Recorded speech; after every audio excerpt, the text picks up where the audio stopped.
We are coming to you from USA LaField, where this afternoon Comcast Sportsnet presents White Sox baseball. It's Paul Konerko, Adam Dunn, Mark Burley, and the Sox as they get set to butt heads with John Garland and the Los Angeles Dodgers. Hi, everybody, and welcome. With Steve Stone, I'm Ken Harrelson as we get set to bring you Game 2 of this three-game series. In the opener last night, it was a tough beat for us. I mean, a real tough beat. We had 2 outs, top of the 9th inning. We were leading 3-2, and Russell Mitchell hits the foul pole for a home run to tie it up, and they score 3 in the top of the 10th. They win it 6-4. So we got to get past that, and this afternoon, a real good pitching matchup. Well, we've got Mark Burley going to the mound, and lifetime he's 2-1 with an ERA of 1.17 against the Dodgers. And, of course, in interleague play, there's none better. He's 23-6 lifetime in interleague play, so he probably welcomes this one, and he also welcomes throwing against his dear friend John Garland. However, not the dear friend today, as Garland has no record against the Sox. Obviously was a great pitcher for them. They're terrific friends normally. Today, however, Mark Burley, knowing him, is going to try to beat his brains out. And hopefully we'll tie the series. And no more repeats of last night. That was a tough one. All right, sit back, relax, and strap it down. White Sox baseball coming your way.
Okay, you got the lineup change, obviously. I'll take the clicker. Really? Yeah. That's awesome.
Chicago Blackhawks' Dave Bolin making the ceremonial first pitch.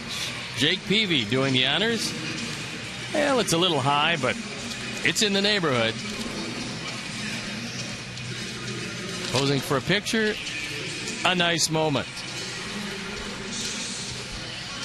Yesterday we talked about the interleague records, and as you can see, the New York Yankees #1 by a slight margin over our Chicago White Sox. Then it's Boston, Minnesota, and the Angels rounding out the top 5. So on an overcast day in Chicago, we already have a lineup change. Carlos Quentin has been scratched with a sore knee. Brent Lillibridge will take over his spot in right field.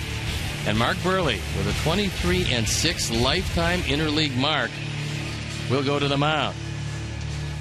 So let's take a look at how Don Mattingly is going to line up his Los Angeles Dodgers today. One of the heroes of last night, Jamie Carroll, with 4 hits leading it off, and it's Castro, Ethier, Matt Kemp, who had a home run last night, with Barajas, Sands, Loney, Gibbons, and Russ Mitchell, another one of the heroes from last night, playing third base, hitting 9th. The defense and how they'll line up behind Burley. Left to right, Pierre, Rios, and Lillibridge. In the infield, Vizquel, Ramirez, Beckham, and Dunn at first. A.J. Pierzynski gets a nod behind the plate. And the Lexus pursuing perfection starting pitcher is Mark Burley. Mark's 3-3, the ERA just over 4. Lifetime against the Dodgers, he's 2-1 with an ERA just over 1. We're expecting a little rain, but not enough to wash out the game, and hopefully it will play uninterrupted. Last thing you want to do is stop your starter before he's had a chance to at least go 5. So as A.J. Pierzynski throws it down to Gordon Beckham, we're ready to play baseball in the second of our interleague series with the Los Angeles Dodgers. And I'm ready to turn it over to my play-by-play partner, Hawk Harrelson. All right, Stone Pony, thank you. And once again, good afternoon, everyone, and welcome to White Sox baseball right here on Comcast Sportsnet. So happy you could join us for Game 2 of this series. So they are now ready as Mark Burley going to check in with A.J. as soon as Jamie Carroll, who has just been a thorn in our behinds in this league. First pitch of the ball game is taken down low. Carroll comes in hitting at .319.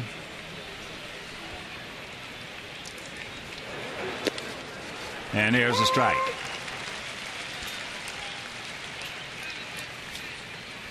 Dodgers wanted 6-4 in 10 innings last night.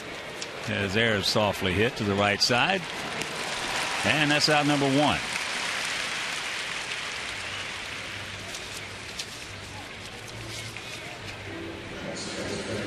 So Carroll, who was, Steve mentioned, 4 for 5 last night, comes in as a .344 lifetime hitter against the Sox and 99 at bats. And has hit the ball all over. And last night kind of surprised the defense by twice hitting the ball down the left field line for doubles. And here's Juan Castro, 38-year-old veteran, as he takes strike 1.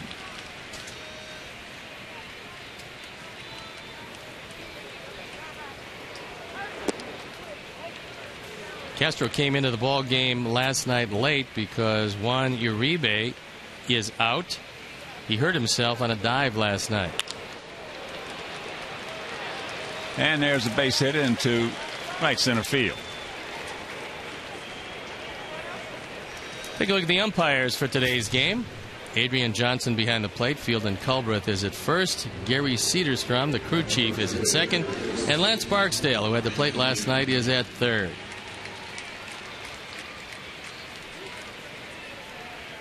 So here's Andre Ethier, the DH, hitting at .316. 4 homers, he's driven in 21.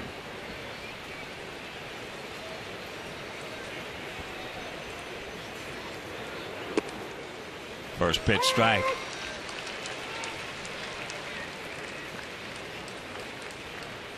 If the Dodgers watched their own starter last night, Ted Lilly, they'll have a pretty good idea about Mark Burley. Chops that one foul. And the count very quickly. 0-2. Both of them throw strikes. Both throw the good straight change. Lilly was using a lot more slow breaking balls until they got tattooed early, and then he went to Just the fastball and change, something Mark Burley uses a lot along with his cutter. And that's into left field. Juan Pierre is there, makes the catch. So 2 down. 2 down, that'll bring up the center fielder, Matt Kemp.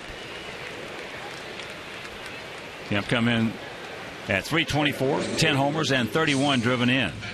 He was 2 for 4 last night with that long 2-run homer in the first inning.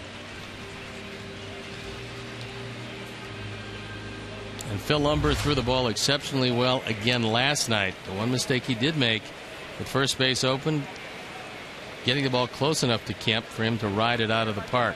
Yeah, that turned out to be a real big hurt right there. The one man you don't want to mess with in this lineup. As that pitches away. Dodgers, well, they are 4-1 in their last 5 road games, and they are 10-4 in their last 14 games against the left-handed starter. Don Mattingly looks on. He's got a decimated ball club. Yeah, they got a lot of problems, both on the road and at home.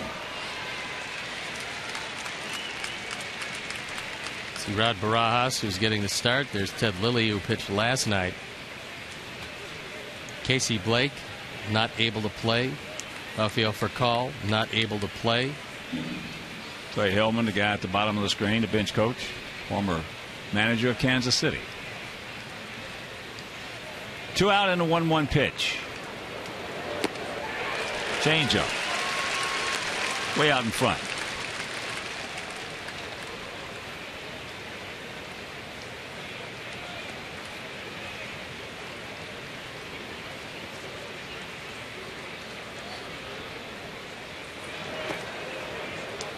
And that's low. And here at beautiful USA Field, 330 down the left field line, 335 down the right field line, 375 in the gap, send 400 straight away center. Outfield playing Kemp straight away and pretty deep.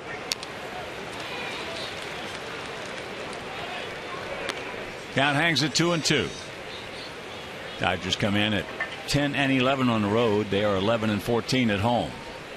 Dodgers hitting .251 as a club with a 3.94 team ERA.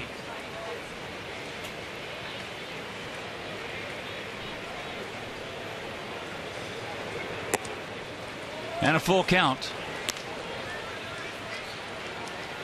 Normally when Mark gets to this point, he likes to throw the straight change. There's Rod Barajas waiting for his opportunity. Navarro started last night. Just a real short lead by Castro. And that ball in the center field for a base hit.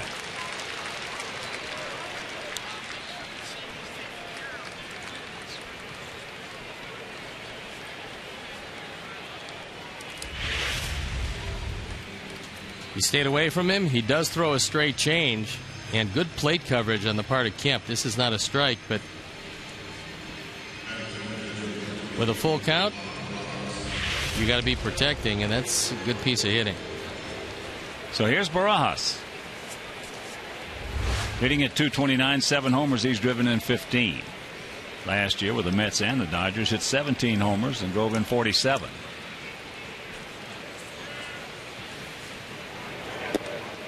Takes first pitch strike. When I talked with Don Mattingly, he said that he talked with Rod Barajas and told him that catching his pitchers and defense was his #1 responsibility. Whatever he got offensively was a bonus. And that's looped out into center field. Coming on, yes, nice play. Got a good jump, stayed with it, made the commitment, made the catch, and that'll retire the side. Nothing across. There was a couple of hits, 2 left after half inning of play. It's the Dodgers nothing, and the good guys coming to bat.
Getting the start at first base today with the DH, Paul Konerko. Then it's Krasinski, Rios, Vizquel, Brent Lillibridge, a late insertion into the lineup, and Gordon Beckham playing second and hitting ninth. The defense and now the lineup behind Garland. Sands, Kemp, and Gibbons in the infield. Mitchell, Carroll, Castro, and Loney. Rod Barajas behind the plate. And Alexis pursuing perfection. Starting pitcher is John Garland. Just 1-3 this year, but a fine 3.55 ERA. Last couple of starts, he's been getting better. Throws a lot of sinkers. The occasional slider. Doesn't have stuff that jumps out at you, but he's very consistent. And before we show you our picks to click you at home, select yours. As there is first pitch upstairs to Juan Pierre hitting at 251. No homers. He's driven in 9. Our Sox come in hitting at 245 with a 3.96 ERA. There's a bunt. Garland's an excellent fielder. Well, he showed it to you there because the bare hand pickup on grass that's a little bit wet. And threw a strike to Loney at first. Two of the best fielding pitchers in baseball out there today, Burley and Garland. Got to make sure you set your feet. And the only time you go after it barehanded is when you know there's a guy running that's very fast.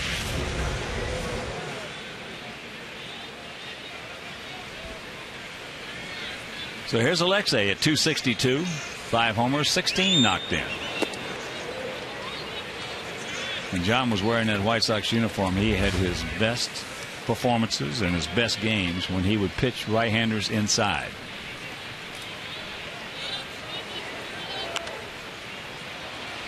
Got in on him with that one. Fouls it back.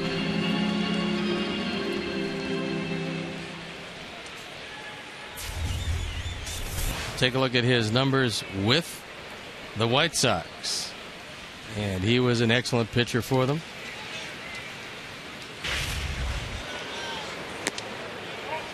Just off the plate. Originally a #1 draft pick of the Chicago Cubs. Matt Karchner. Yeah, they couldn't live without Matt Karchner, so they traded away a recent #1. There's a shot. Fair ball. Down into the corner. So Alexei will pull up at second. That's his 7th two-bagger.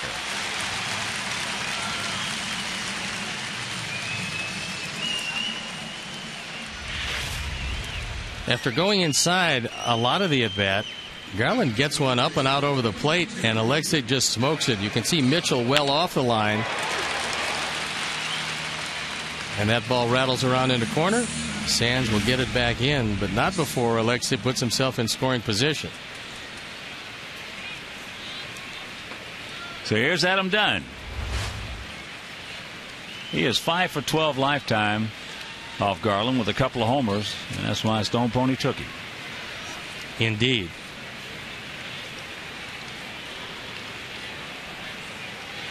I'm way down in the race this year.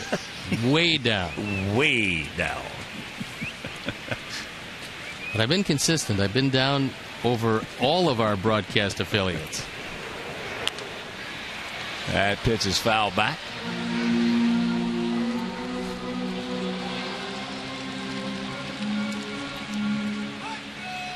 Outfield.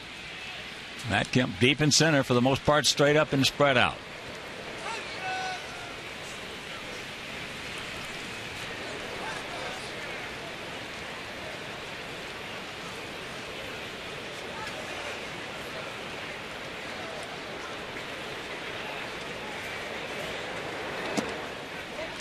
Takes the ball to even the count at 1. Konerko on deck. Garland has won 132 major league games.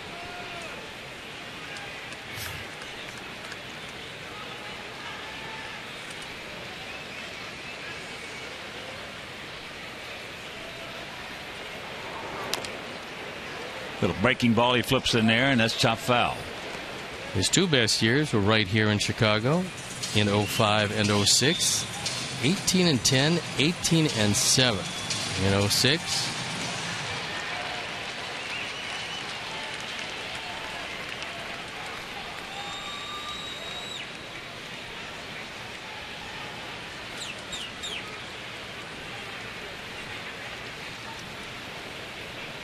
And the 1-2 pitch.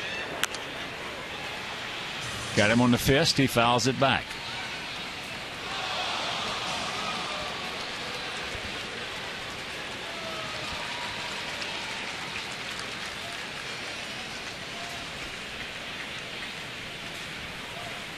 Cloudy, overcast day here in the beautiful city.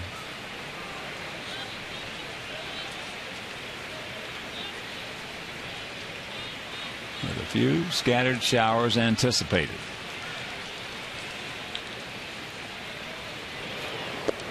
Tried to backdoor him and he just misses. So the count is even at 2-2.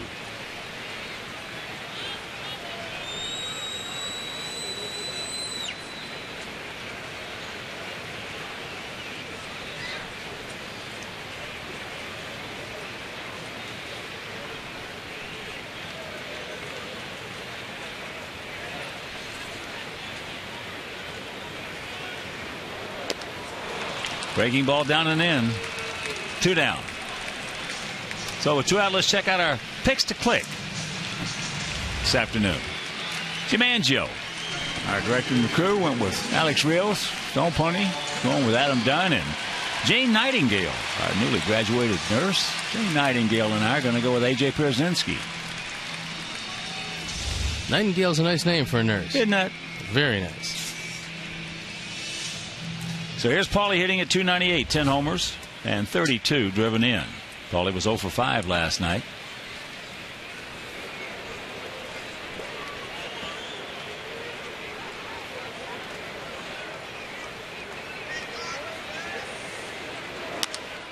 And that is out of play right side. Talked to Paul before the game today, and he said that on that one hopper at first base that he dove, knocked it down, it said he got him right just below the forearm. So he didn't get any glove on it. He got all skin on it, had a bruise, but he said not going to affect his hitting any.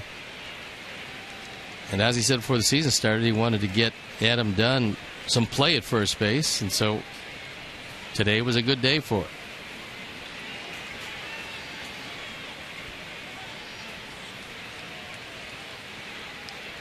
The 0-1 pitch. And very quickly, Garland just coming right at him to count 0-2.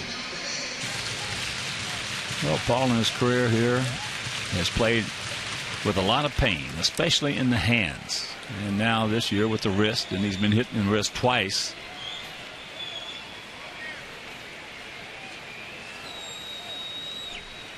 That bone bruise on the thumb is pretty tough to get over. He plays through it. Yep. Plays through it. And another souvenir right side upper tank.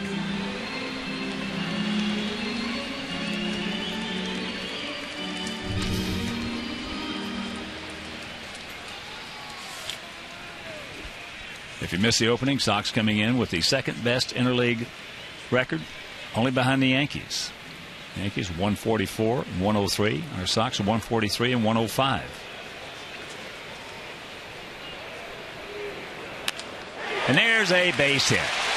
That's going to score Alexei, and the Sox jump off to a quick 1-0 lead. RBI number 33 for Paulie.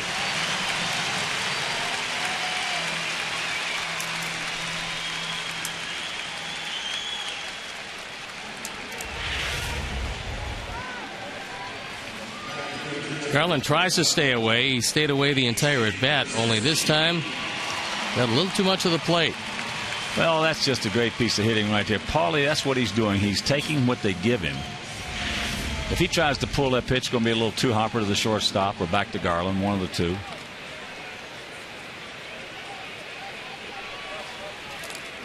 So here's A.J. A.J. hitting at .252, a homer. He's driven in 12. Takes ball 1. A.J. against Garland, 9 for 27. Couple of homers.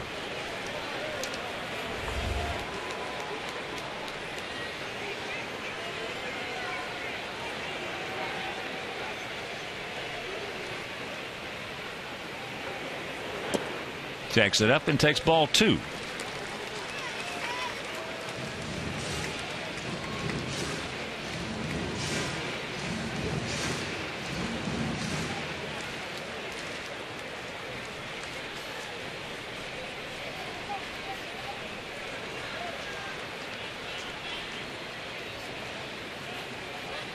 Now too much time for AJ's liking.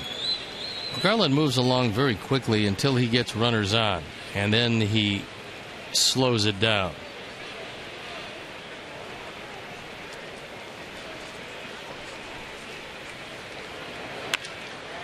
Ground ball, base hit.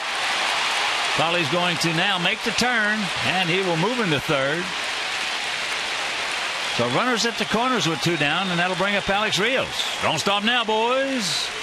Because of their injuries, they've been forced to move Gibbons into right field, and he doesn't have a right fielder's arm. So the Sox are going to run on him every chance they've got.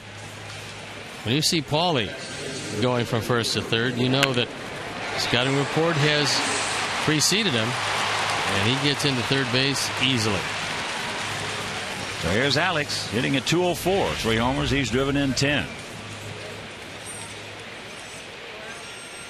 Hitting .250 against Garland. He's 5 for 20.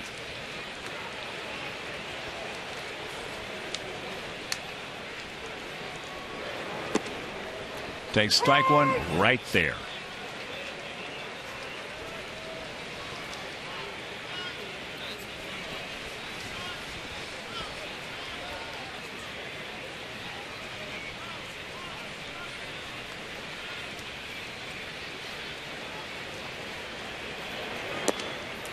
And the count evens.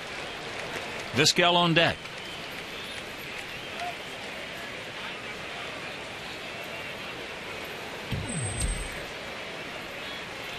Omar off to just a great start this year. He's played everywhere.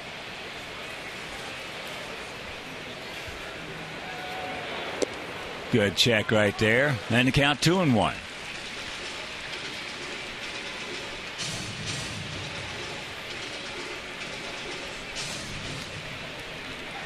I'm 31 years old, 6'6", 210 pounds, now resides in Los Angeles.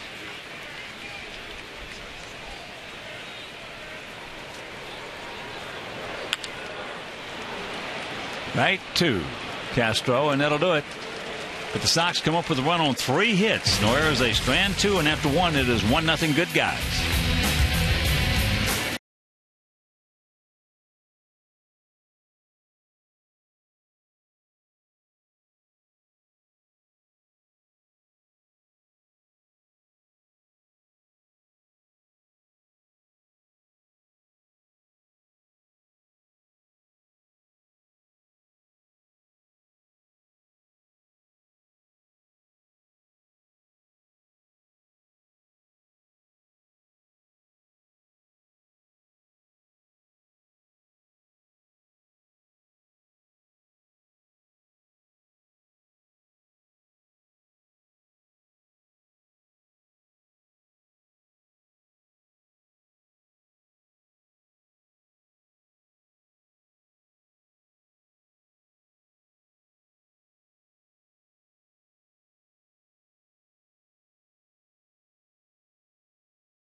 Mark Burley, 151 and 113.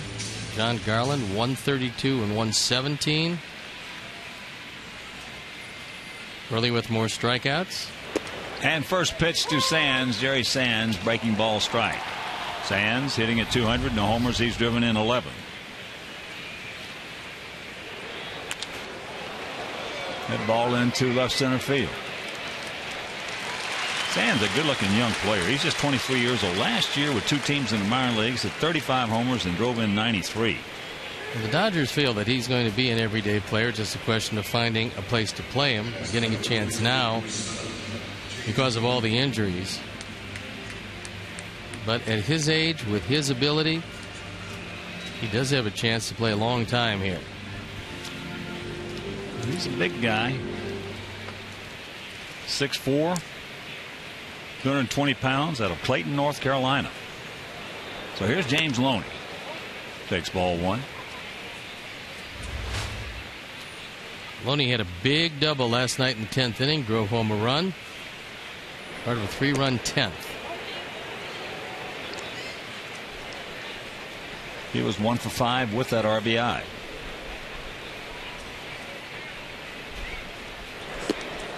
There's the strike. 2-1.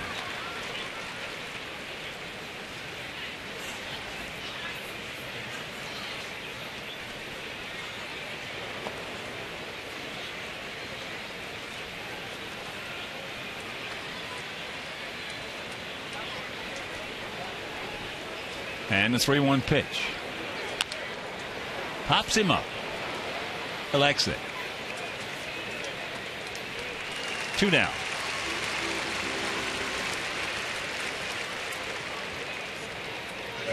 So here's Jay Gibbons hitting at 174. No homers. He's driven in 2. He was 2 for 5 last night with an RBI.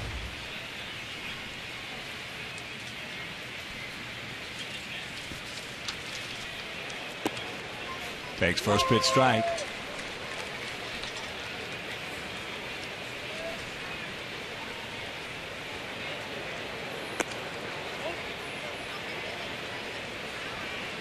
That cutter away, and the count evens at 1. There's a strike. Might not translate into performance, but Gibbons probably the most familiar with Burley because of his time in the American League. And there's the base hit. Just goes right with him. He is now 3 for 13. So the 2-out single. And a reminder, organize a group outing of 20 or more during the season and purchase a block of tickets or enhance your outing with one of 6 great party areas. Now call 312-674-1000 or visit whitesox.com. The Bertucci boys domain. Here is Russell Mitchell, last night's villain. 2 out, top of the ninth. Sox leading 3-2. And if you missed that, poof. First run of the entire year given up by Sergio Santos. Thought for a moment it would hook foul. Hit the pole. He also made 2 outstanding plays at third base. One really good one. That was off Alexi Ramirez.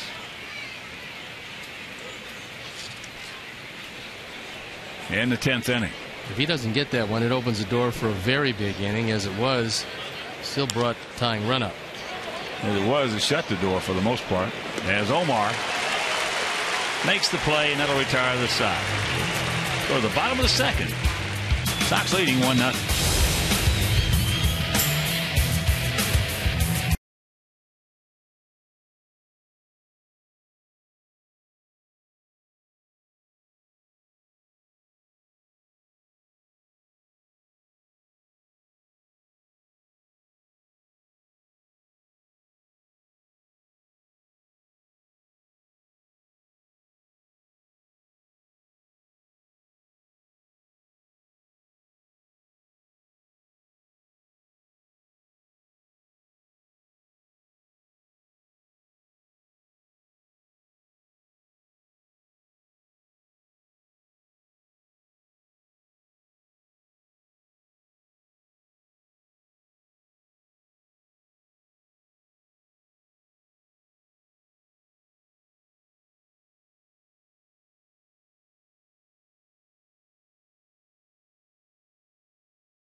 It'll be Vizquel, Lillibridge, and Beckham here in the bottom of the second inning.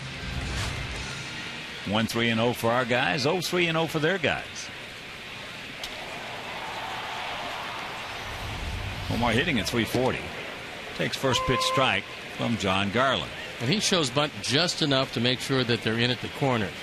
Mitchell's in on the grass at third. Loney even with the bag at first. Off the end of the bat. Bastro's got him. 1 out.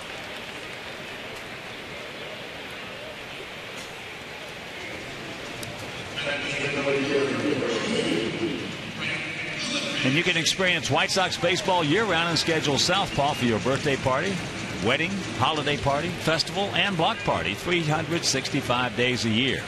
So to have Southpaw visit your next event, call 312-674-5312 or visit whitesox.com/Southpaw.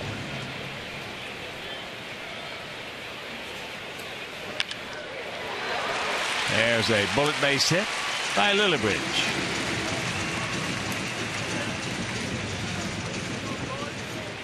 You see Mike Gellinger in your picture. He's coaching first base in place of Harold Baines today. There's a look at Gelly, who helps Greg Walker with the hitting instruction.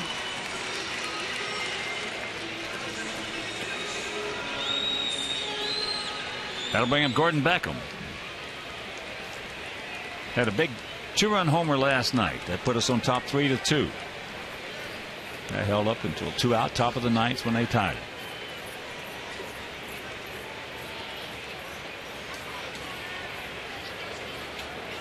He got a slow curveball from Ted Lilly, and if you missed it, there's one in the succession of 3 slow curveballs that produced the 3 runs. Castro previously on a slow curveball had one hopped it out of the ballpark, and Gordon went completely out of the ballpark. Good lead.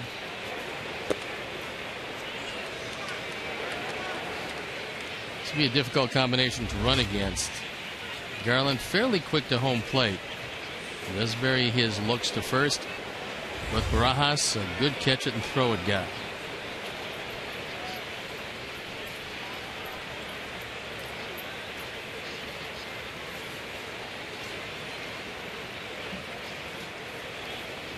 There he goes. There's a shot right to Loney. Steps on the bag, and that'll retire the side. Nothing across. We have completed 2 innings. Sox lead at 1-0.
The third inning.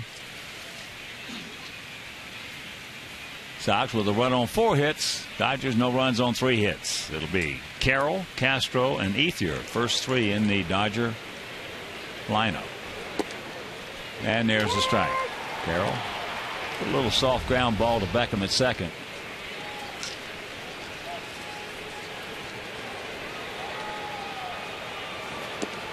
Change up in the count 0-2.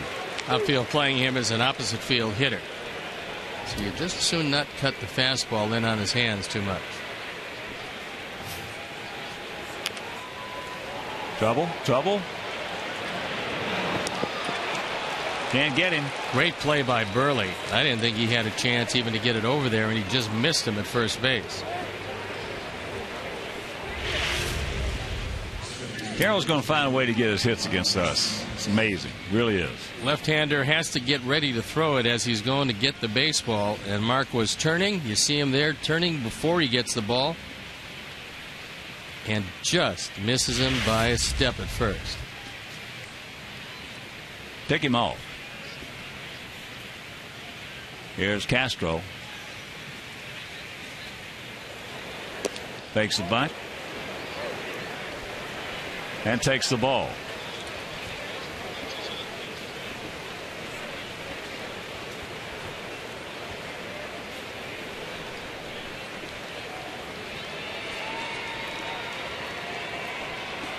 Castro singled into right center field.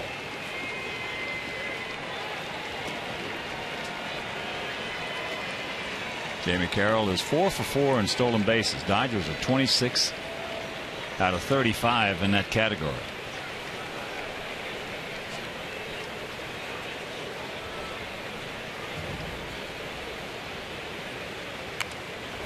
There's the bunt.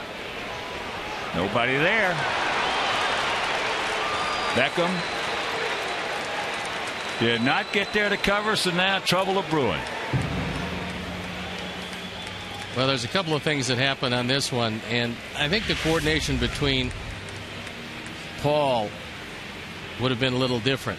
Beckham was playing up the middle, and Adam came in. When you realize how good a fielder Mark Burley is, you know he's going to make this play. So 2 on, nobody out. Well, in that play, the second baseman's got to cover. It's just that simple. We've seen it happen twice now recently. So here's Ethier. AJ. That's going to work. There's the bunt. Even though he won't get the sacrifice. 1 down.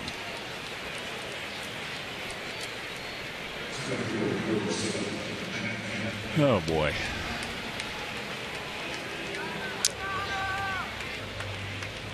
Now you've got first base open.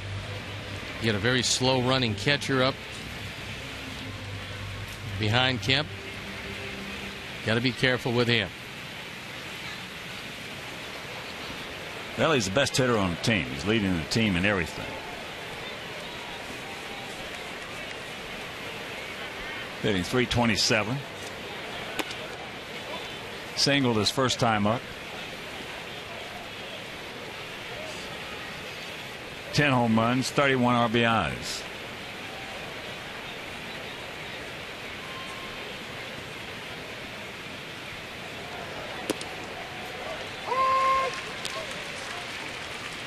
Cutter strike, and the count 1-1.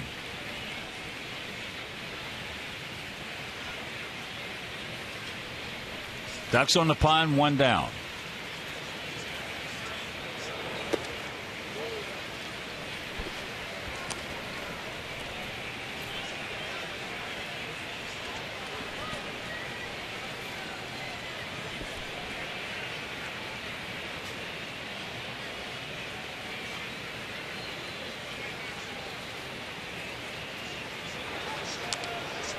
Fouls that one. Count evens at 2.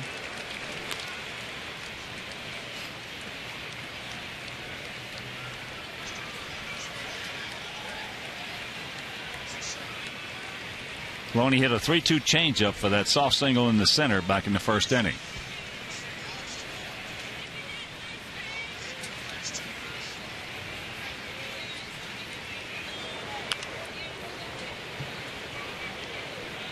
Oh, nice play by one of the fans. Leaning over the tarp. Bare hands it.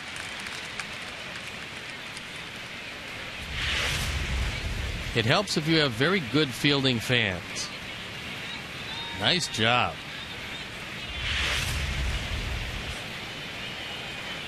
And once again, the 2-2.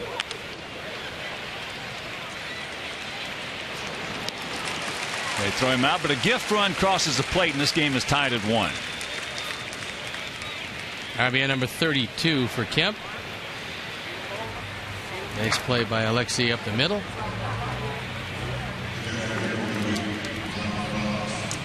So here's Barajas. Barajas did a soft little looper in the center field that Alex Rios got a good jump on, came on, stayed with it, committed to it, made the catch.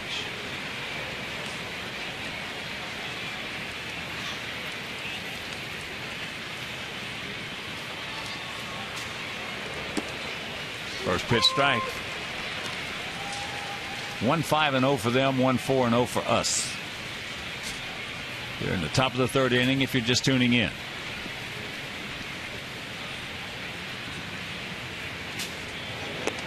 Yes, he did. And the count 0-2. Field of Field and Culberth.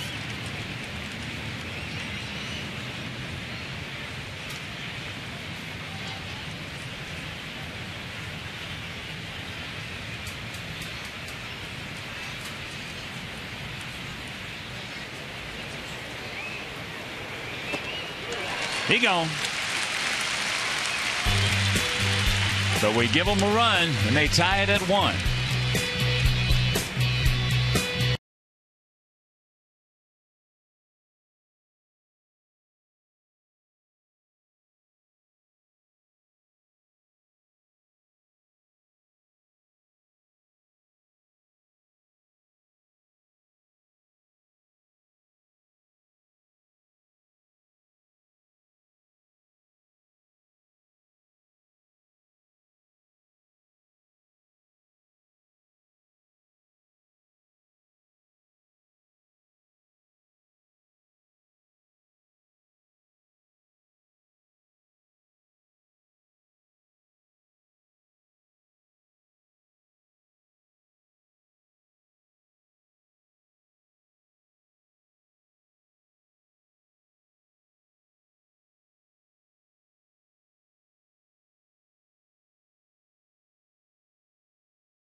Homering in 8 consecutive games.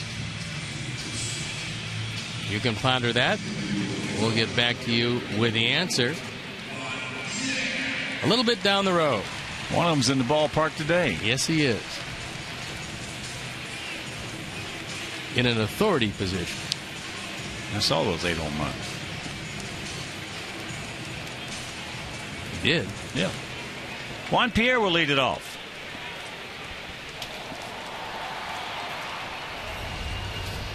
Juan tried to bunt. Garland made an easy play to get him at first. Pierre takes strike 1.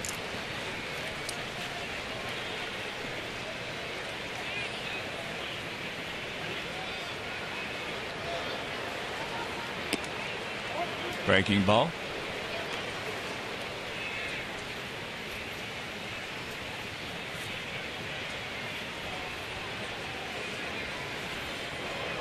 Start a soft one. Change up. Grabs the strike and the count 1-2.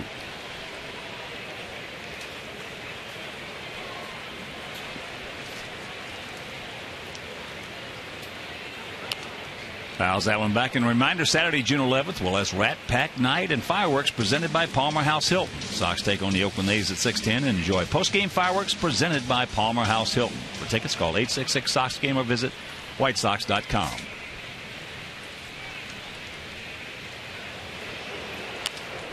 And another souvenir.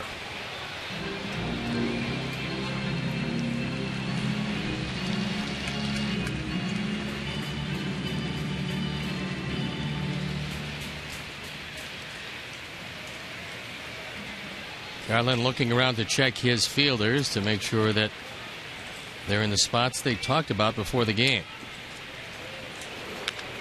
And there's a base hit right in the hole. A good way to start the bottom of the third.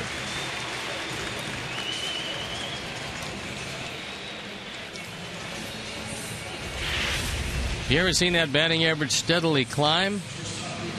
Garland tries to stay away with this one, turns it over, and Juan just takes it that way.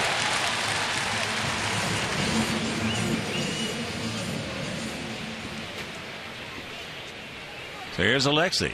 He doubled hard down into the left field corner and scored.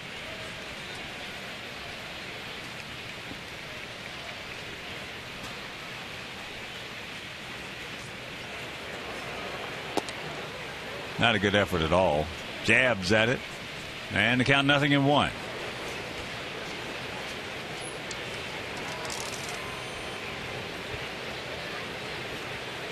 Ramirez only has one sacrifice this year.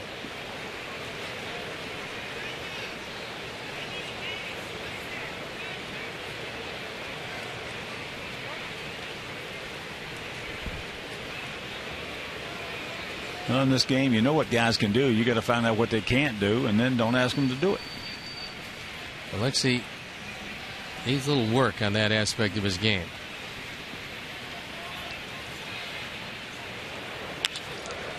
Should be. Pack him up. Well, Castro gets rid of the ball and always has, just about as well as anybody in the game at second base. So once Carroll got him the ball, it's away in a heartbeat. Take another look at it. The failure to execute cost the double play. See Castro get it, and no chance at all for Pierre, who runs well, to even get a piece of him at second base.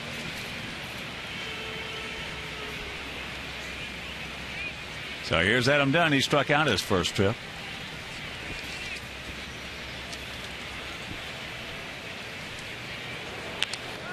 And it's hit hard but foul.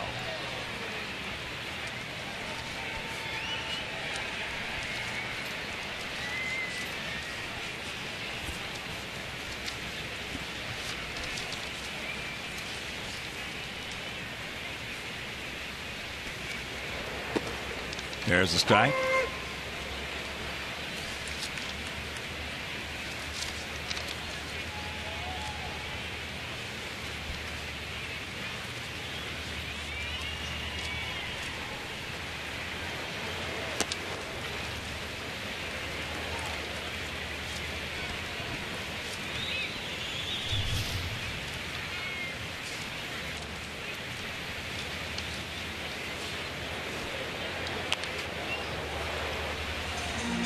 Cleveland was in town. I talked to Sandy Alomar, who told me something pretty interesting about high strikes in this league now.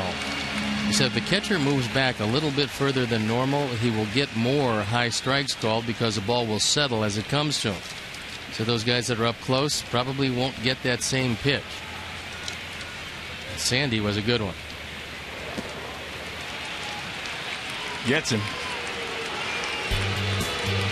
That'll retire the side. We'll go to the fourth.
This fourth inning is brought to you by the fourth meal from Taco Bell.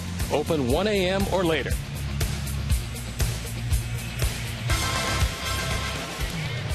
A 1-1 tie here in the top of the fourth inning. It'll be Sands, Loney, and Gibbons to face Mark Purley. And talking about those double plays, we did not hit into a double play last night.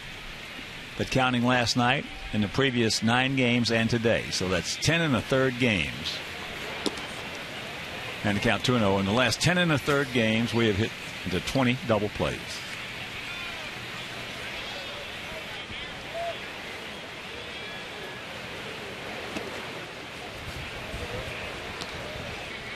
Come back and get him. No leadoff walks.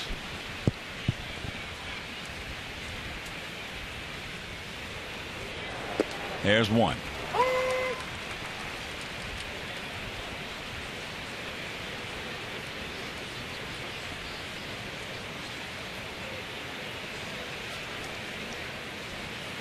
Sands flied to center field his first trip. Youngster. Boy, he is a good-looking young prospect. Mark doesn't mind that at all. Cuts that ball in on his hands, lets him hit it as hard as he wants to, but about 100 feet foul. Just a strike. And the payoff. Change up. Good job by Sands just to fight it off.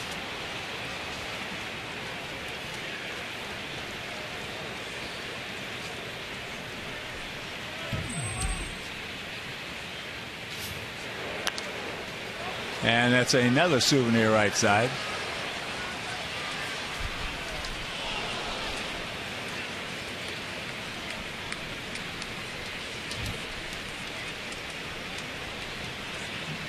Totals on the board identical at 1-5-0 if you're just joining us.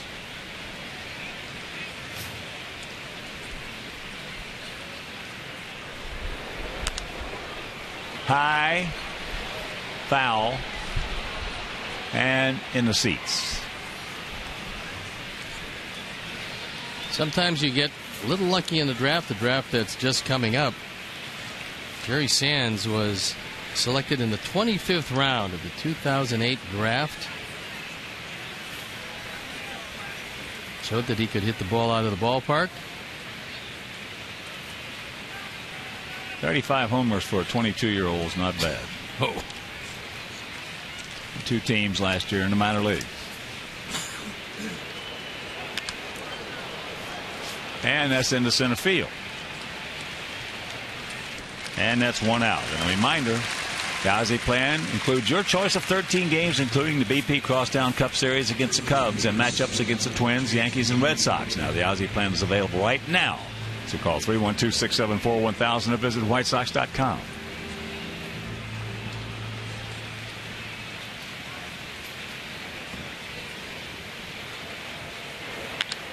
Loney hits it hard.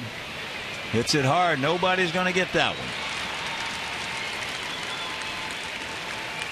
So there is the 1-out double for Loney. Just his 5th double of the season and just his 6th extra base hit. And that's somewhat amazing for Loney, who had 41 doubles last year. Only Jason Worth had more. And he just crushes his ball. So the power outage for Loney has been somewhat surprising. He's not going to hit a lot of home runs. That's not his game. But he usually hits doubles in the low 30s. Last year was just a banner year for him in that department. So here is Gibbons. He just fired a base hit into left field back in the 2nd inning.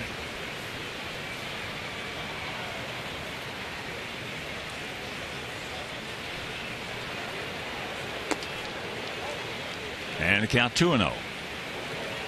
Russell Mitchell on deck.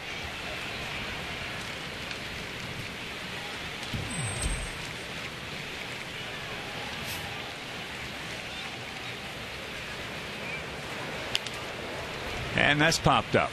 Alexei. 2 down.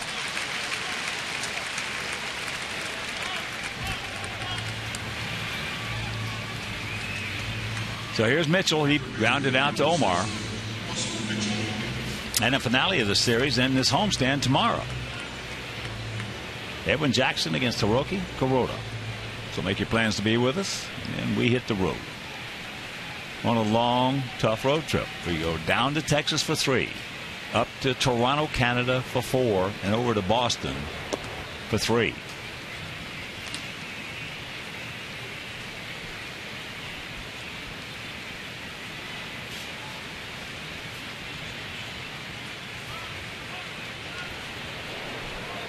There's a strike to even the count at 1.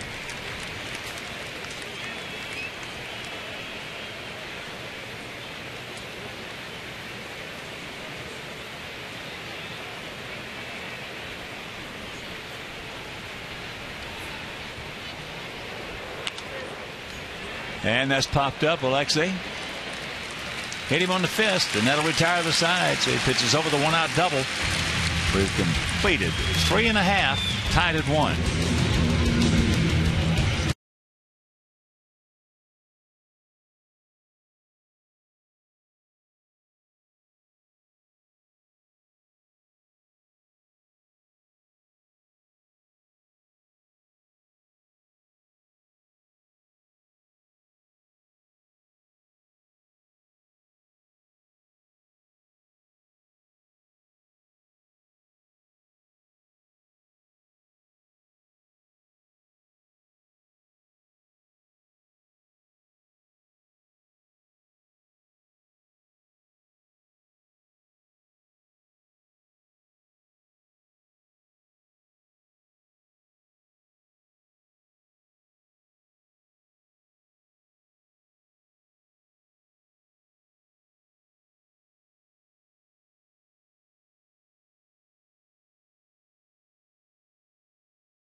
That have the Major League record for homering in 8 consecutive games.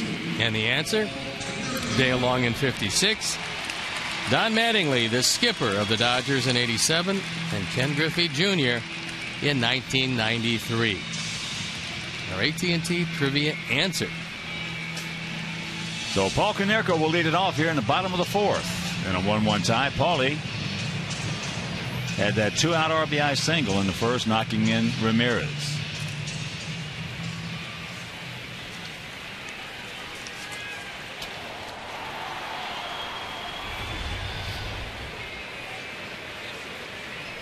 Paulie just took what he gave him, shot it into right field, and there's a base hit into left field. Garland just looks at him.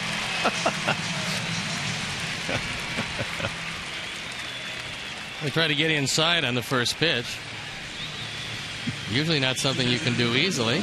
Garland's still looking at him. Paul's probably going to tell him that he's going to steal second base on him now.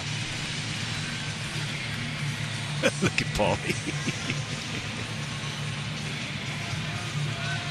Well, all right. And the question with Loney is, do you play behind him? At first, he was holding him on, which didn't make a lot of sense with Adam Dunn up, but now he has moved a step or two behind. So here's AJ. AJ singled his first trip.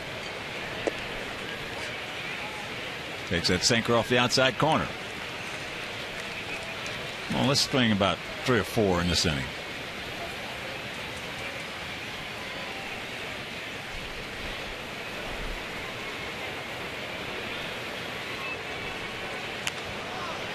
Jams him. Here's our AT&T Uverse multi-view. You get a look at everything that's going on. Both of these pitchers have given up 6 hits. Both only the 1 run.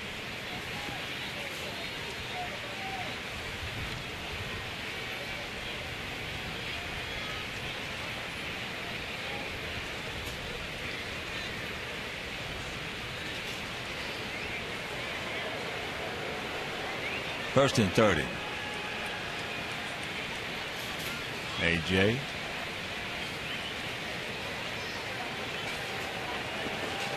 Going inside. So they count 2 balls and a strike. Nice stop by Barajas, making sure that the chance of a double play is still in order.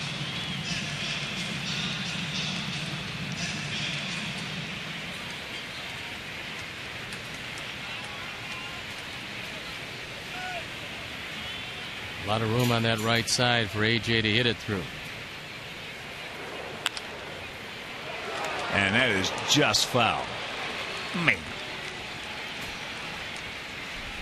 2-2.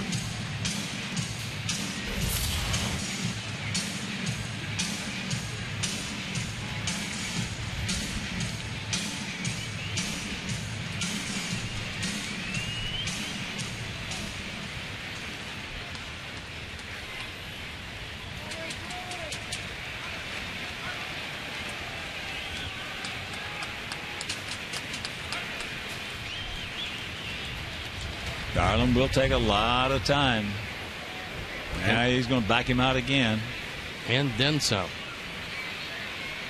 Talking to Rick Monday before the game.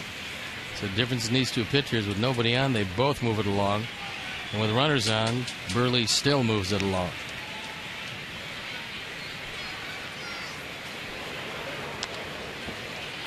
Pretty good pitch by Garland. Good job by Pierzynski just to foul it off.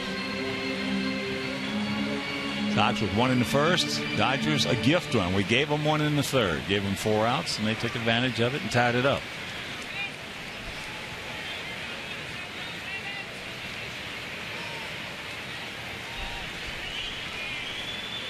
We keep stepping on our own feet. And a full count.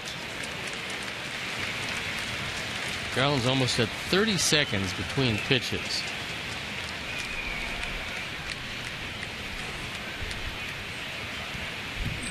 Mark Burley's around 7 or 8 normally.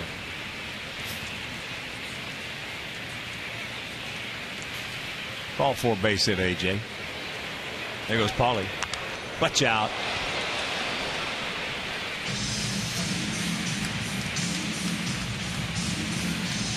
The base hit might not be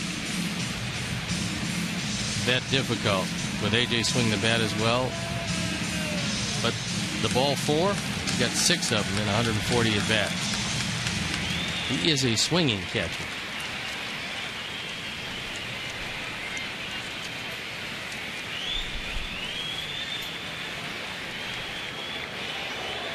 There goes Pauly, and that's going to be in there for a base hit. So Pauly will make the turn. They got a shot at third base, and they get him. Says Barksdale. Pauly said he got him high.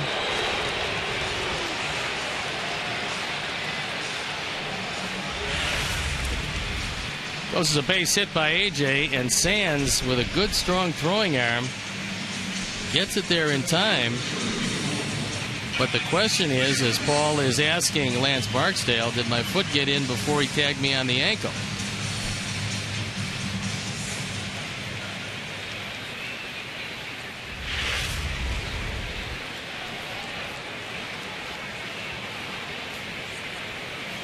His foot got in there before he tagged him. That's what it looked like on the replay. So that hurts. And there's a breaking ball low and away.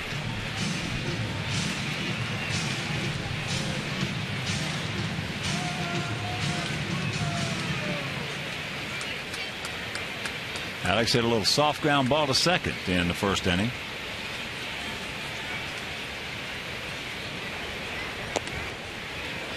Jacks it up, takes a strike, so the count 1-1.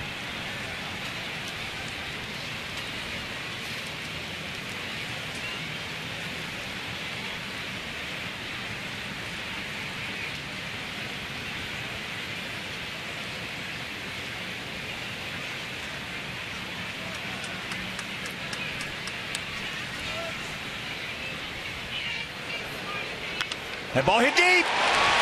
Sands back, looks up. You can put it on the board. Yes. Two-run bomb by Alex Rios. And the Sox lead it 3-1.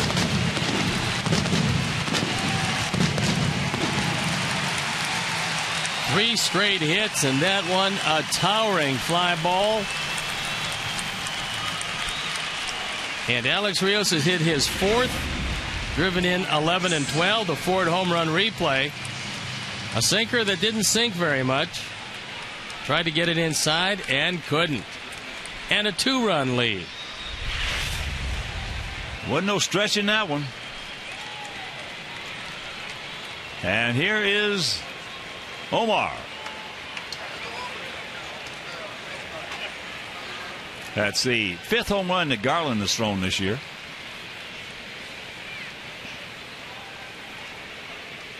Corners in close. Omar looks at ball one. And, of course, with that home run by Rios, the Alex Snellius family will donate $100 to White Sox charities for every Sox homer hit throughout the course of the season. That is number 43, so $4,300 donated by Alex Snellius in loving memory of Ursula. 1-1 to count to Omar.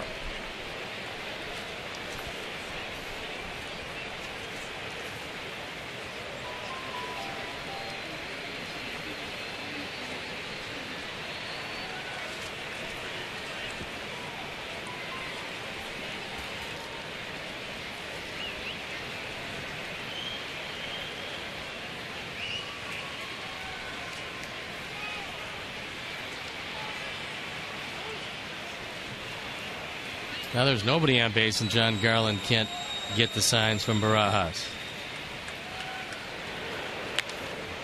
That's a little flipper. Stay fair. It will. So he's on his way to second base, and he will get there with his fourth two-bagger. And that's four straight hits against Garland here in the fourth inning.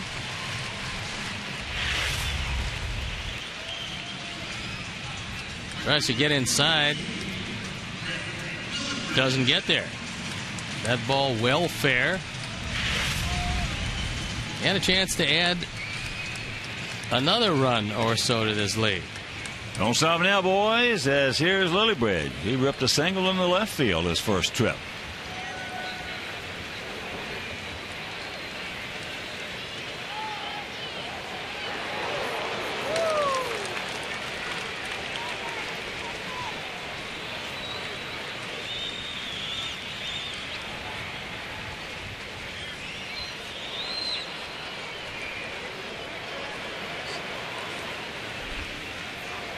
John Garland has been hit fairly hard today.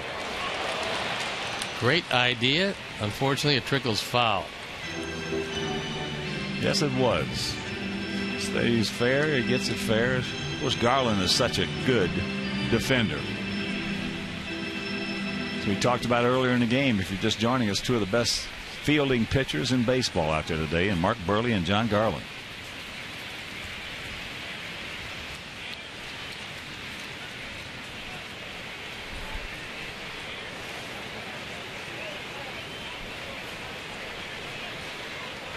Outfield straight up, spread out.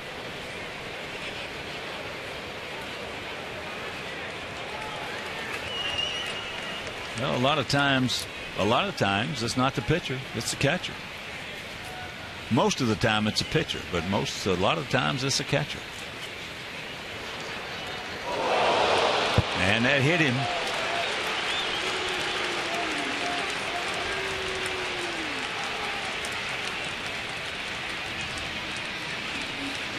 That's just the second hit batsman by Garland. Well, you see Barajas setting up inside. He wants it in there and got him off what looked like the forearm. Oh. Got him right above the elbow.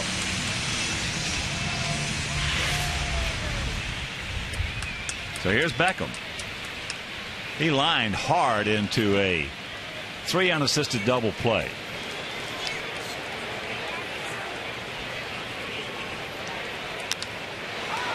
That breaking ball looped out into center field, and that's going to fall.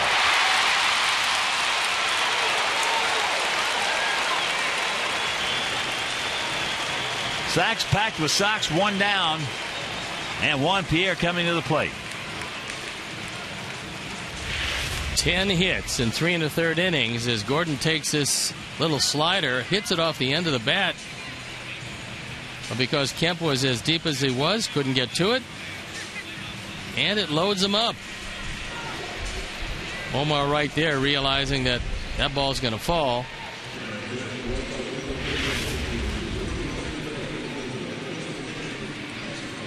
And the bullpen for the Dodgers is starting to stir.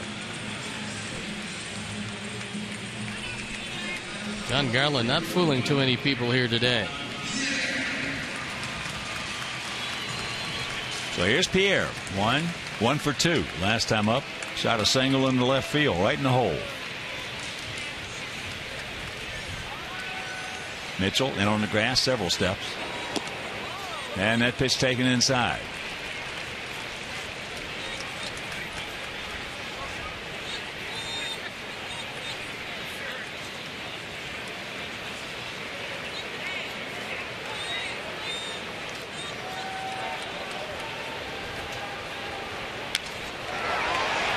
Loney's going to make it, and he just ate him up, broke his bat.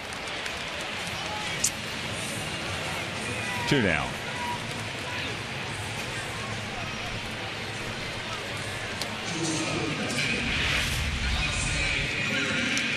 Rojas wants it inside, and one of the few times that Garland has been able to get it in off the plate.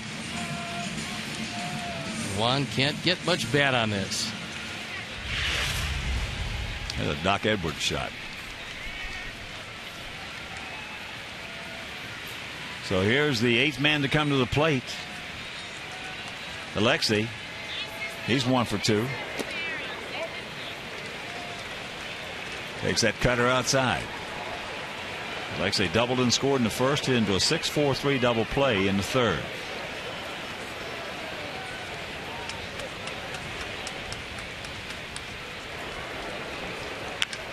There's a bullet base hit. That boy, Alexei. That's going to score a pair, and it's a 5-1 Sox lead.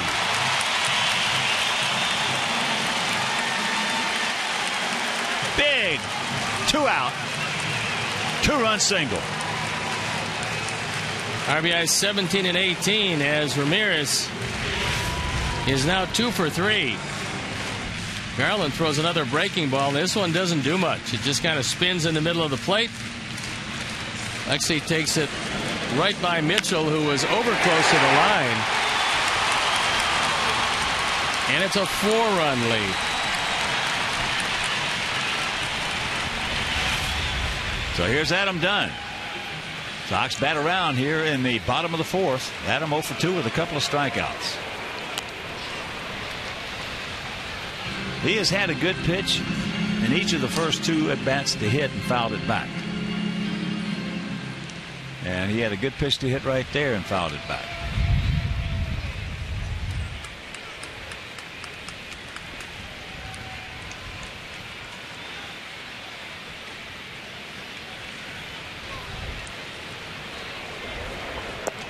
And that's low. 1-1.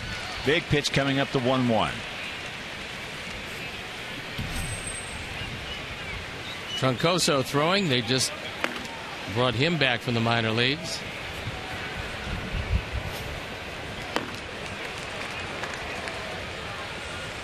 The 1-1.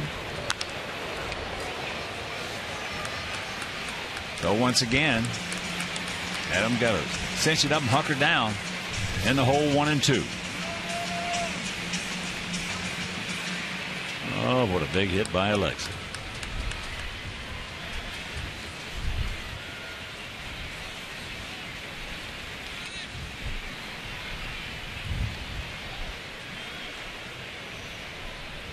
Five 11-0 for our guys, 1 6-0 for their guys.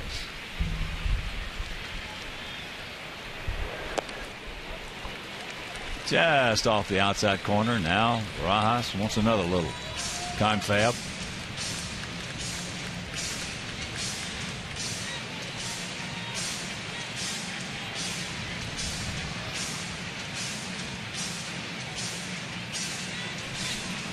And you can join the Shy Sox mobile group by texting OAK, O-A-K, for a chance to win $50 in Comiskey cash and 4 tickets to the game on June 10th versus Oakland.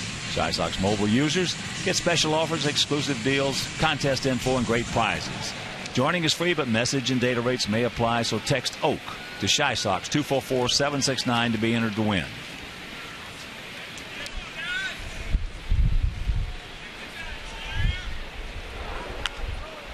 And that's fouled away.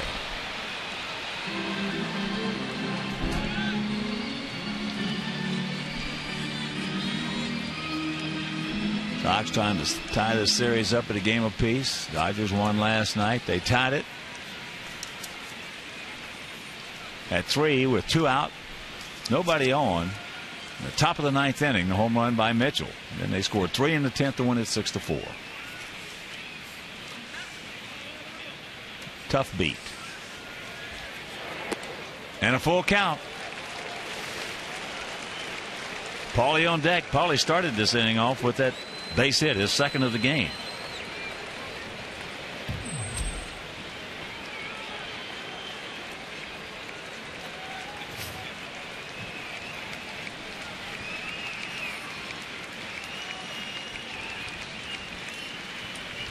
And the payoff. And that's ball 4. Here comes Paulie.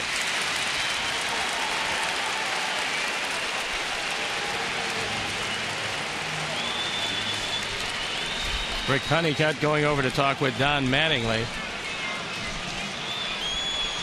71 pitches. And Garland is not through the 4th. So here comes Mattingly. And it's Ramon Troncoso who was throwing in the bullpen. And he's going to come into this game. So the day is done for John Garland. And as Troncoso comes in, we'll step out and be back after these messages.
First stint didn't work out very well. The ERA up over 14. And he inherits some problems here in the bottom of the 4th inning. A 5-1 Sox lead and a bases loaded with our #1 run producer. Tough day for John Garland. 11 hits and 5 charged to him so far. And the sack's packed. Marcanecro. Paulie, a 2 out RBI single in the 1st. Then he started this inning off with a sharp single in the left.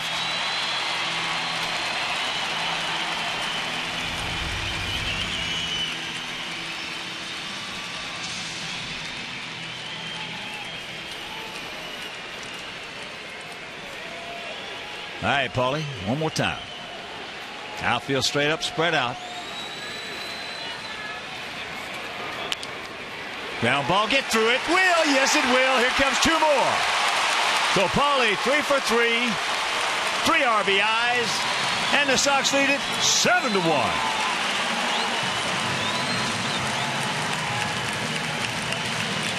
"35 runs batted in for Paul, past the diving Jamie Carroll. And John Garland's ERA continues to go up while he sits on the bench. Troncoso gets his ball right on the outer third of the plate. The dive by Carroll. He can't come up with it. And the parade continues with 6 here in the 4th. And here's AJ. He's 2 for 2. Takes first pitch strike.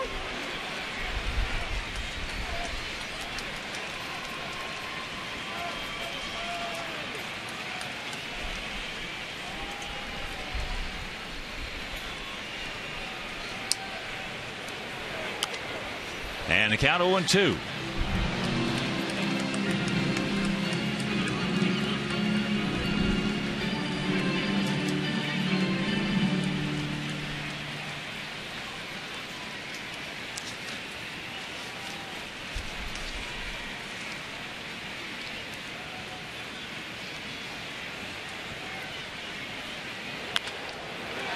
Right side, Castro takes it off the gut, handles it, throws him out. But a big crooked number goes up on that board. A 6 spot. We'll go to the 5th, leading 7-1.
Top of the order for the Dodgers here in the top of the 5th. 7-1 good guys. Here's first pitch to Jamie Carroll. Taken outside. He is 1 for 2. He had a little swinging bunt single. And came around to score. No walks, Mark. 2-0 the count.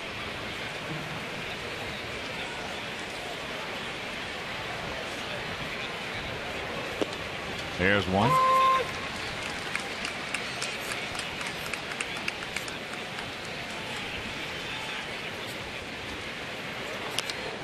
Pops him up right side. Beckham.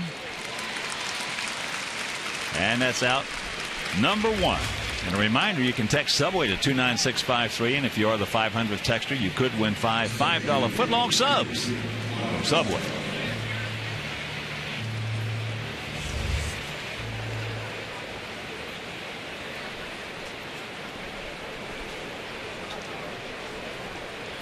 Here's Castro. He's 2 for 2. Had a single to right field, and then he had a bunt back in the 3rd, and nobody covered first.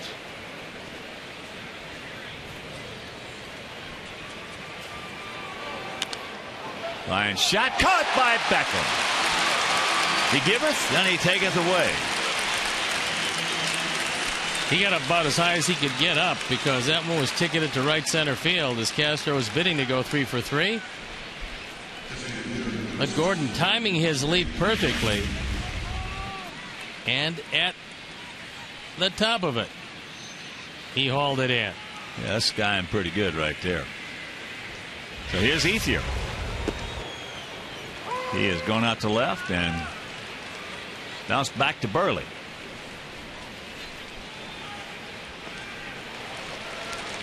And the count 0-2. Other action, top of the ninth in Toronto. Blue Jays leading the Astros 7-4. That's into left field. Quick inning right here for Burley. That didn't take long. And we're halfway home. It's official. 7-1 Sox.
All right, Archette. Thank you. Always splendid. Blue and blue and blue. As we get set to go to the bottom of the fifth, Troncoso on the bump. Rios at the dish. Takes inside. Alex 1 for 2. Cranked out that long 2-run homer last inning.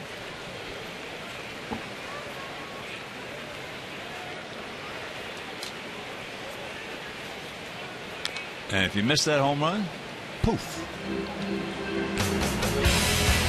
Fourth home run of the year as Garland tried to get it in. That one broke the tie. Made it 3-1, and the hit parade continued.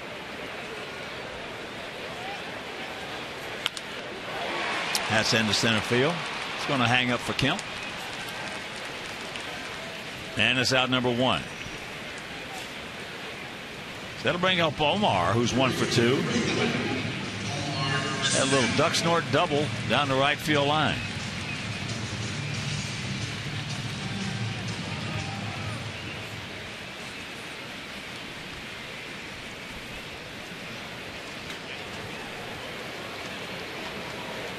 Taking some other scores for you. Bottom of the 6th in Kansas City. No score.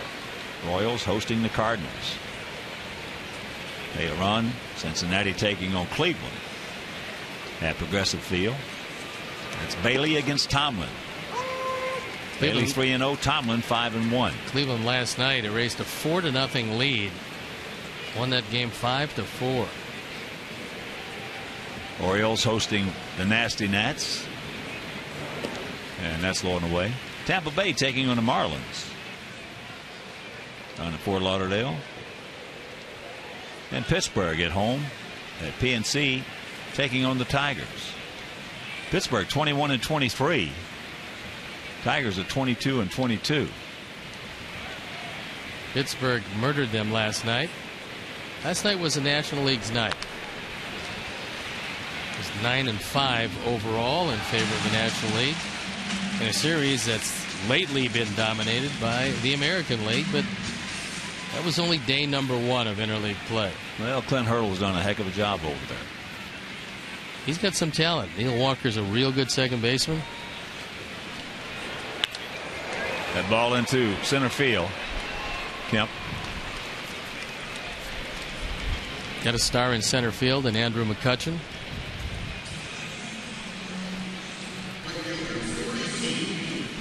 And Charlie Morton, who they got from the Braves, who throws just like Roy Halladay, is having just a magnificent year for those Buccos. So here's Lillibridge. He's 1 for 1 with a run scored. A hard single. Then he was hit by a pitch by Garland last inning. Came around to score as he takes ball 1. Other action will show Red Sox at home hosting the Cubs. Colorado at Milwaukee. Mets taking on the Yankees in New York. And that is foul. Minnesota out in Phoenix against the D-backs. Seattle at San Diego. Atlanta taking on the Angels at the Big A in Anaheim. At Citizens Bank Ballpark. Phillies hosting Texas. And Oakland taking on the Giants at AT&T. Trent Lillibridge's ankle guard seemed to come apart with that one, so he'll take a swing or two without it.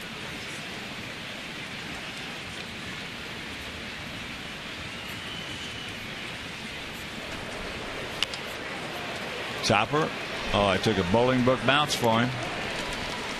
And that didn't take long. A 1-2-3 inning for Troncoso. And we'll go to the 6th.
Here's our United Airlines leaders of the game, and Mark Burley is bidding to untie Jamie Moyer. They got 23 career wins in interleague play. That's the most all time. He's got a big leg up on it. Jamie Moyer's in the studio doing television, and Mark Burley's about ready to win number 24.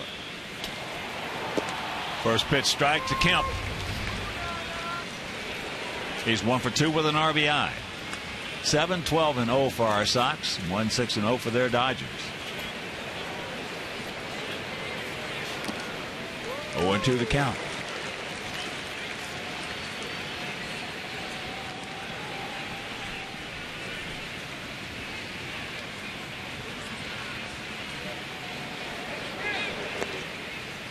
Turns it over.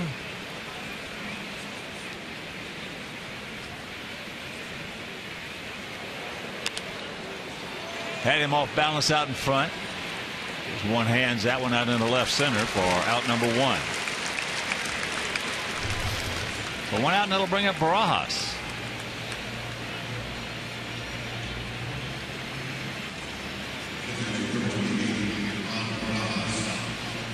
Barajas hit a little soft looper in the center field that Alex made a good catch on. Then he struck out.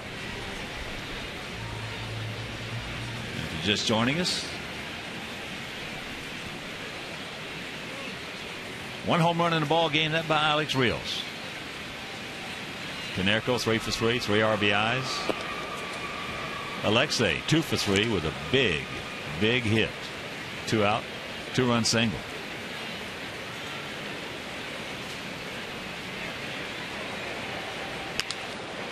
That ball in the deep right center field. Lillibridge has got the bead and the ball.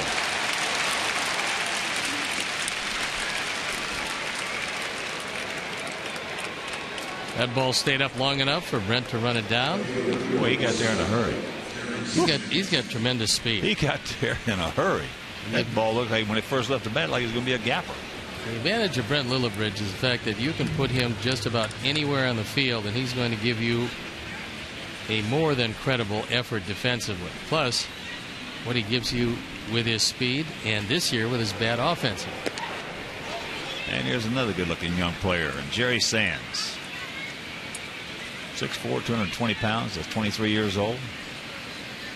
He looks like he's going to be a good one. That is deep.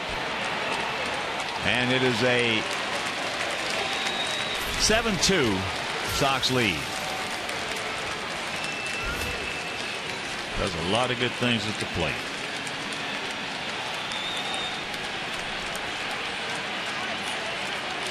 So that is his first major league homer. It will not be his last. Ford home run replay, and Mark tried to cut it down and in to Sands, who hit the ball to center field twice for a couple of outs. This time he pulled it and hit it out.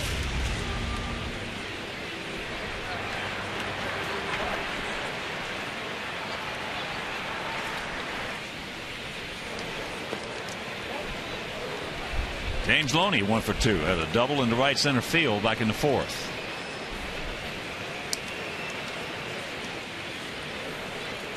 Yeah, they say Sands can play center field. Man, 6'4", 220 power. Up the yin yang, can run. And we How saw did he him get throw to a the little bit. 25th round? He must have matured, is all I can say. Something had to happen. Yeah, sometimes maybe he was thin, couldn't put a whole lot into the ball. Those days are gone. In the center field. That'll do it, but the homer by Jerry Sands. And we'll go to the bottom of the 6th, leading by 5.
2-1 with Gordon Beckham up. He crushes it. Unfortunately, James Loney is right there, and it turns into an inning-ending double play.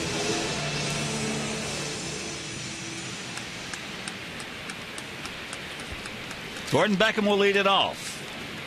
Gordon singled and scored in the fourth, and as you just saw, hit that rocket right to Loney in that double play in the second.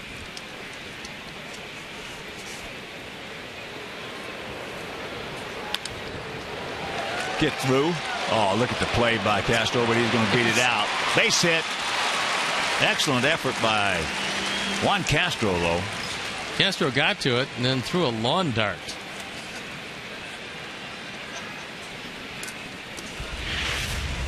Half the play is getting to it. This one just getting by Troncoso. That part's good. And then the 22 hopper to Loney usually doesn't get it done. But a good job of just getting to the baseball. For a 38-year-old veteran. So here's Juan Pierre. He's 1 for 3.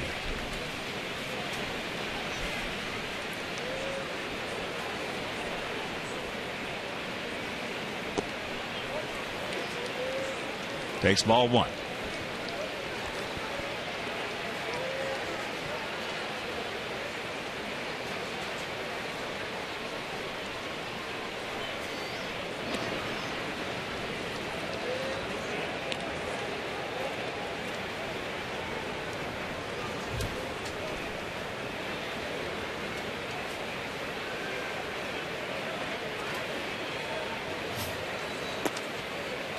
And that's up high. 2-0 the count. Ron taking a long look down at Jeff Cox at third base. He's giving him the hit it hard somewhere sign. He did. Unfortunately, he's going to hang up. Should have given him the hit it hard in a gap sign. That's a different sign.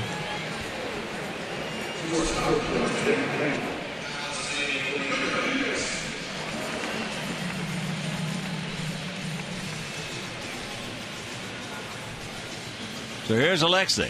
He's 2 for 3. That double and a run scored in the first, and that 2-out, 2-run single in the fourth. That's the base hit that kept that thing going.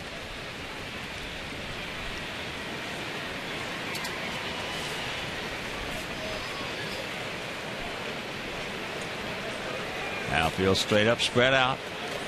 Bit of a gap out there in right center.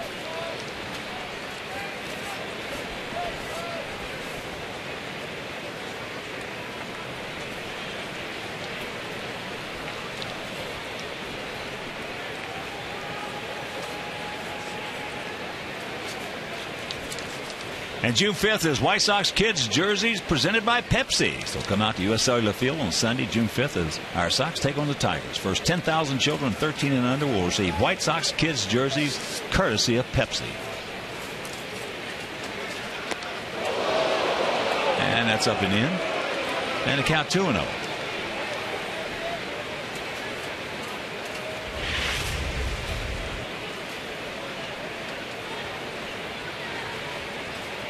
Turned the right way on it. And this one missed it.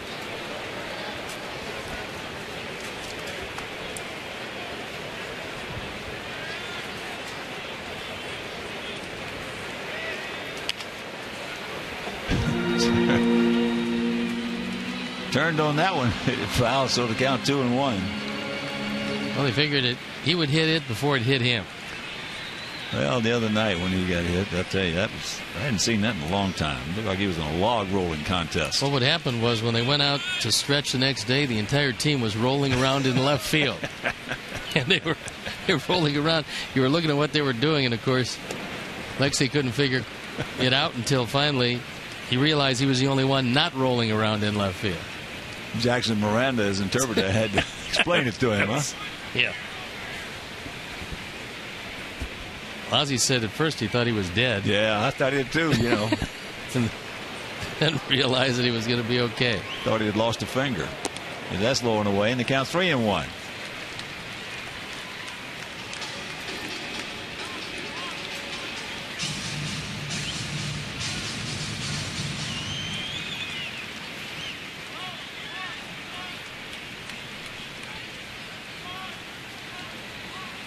7-13-0 for our guys, 2-7-0 for their guys. And chops that one foul. So a full count to Ramirez. Edwin Jackson against Hiroki Kuroda tomorrow afternoon in the finale, so make your plans to be with us here at US Cellular Field. If you can't, that game will be over WGN. That will be the final game of this series and the final game of this homestand. Kuroda has been very good for them this year. Payoff pitch. There goes Beckham.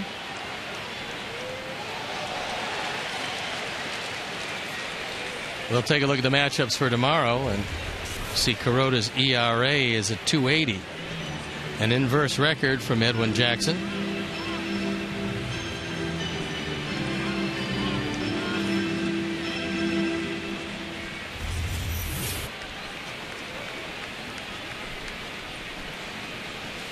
So once again the payoff. There he goes. And that's ball 4.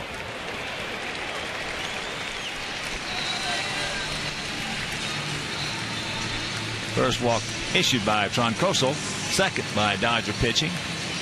And that'll bring up Adam Dunn. Adam 0 for 2 with a walk. How's my pick to click doing today?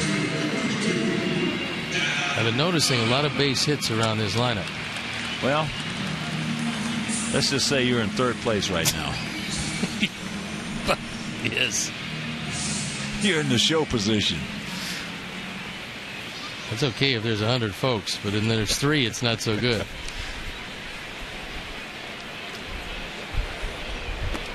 Jacks it up and takes the strike.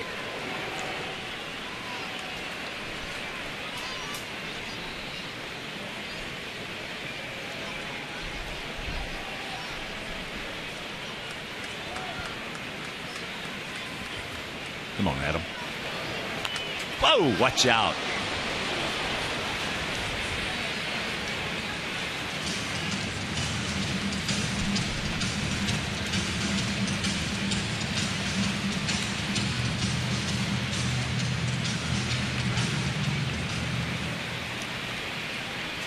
Seven, 2 good guys here in the bottom of the 6th inning.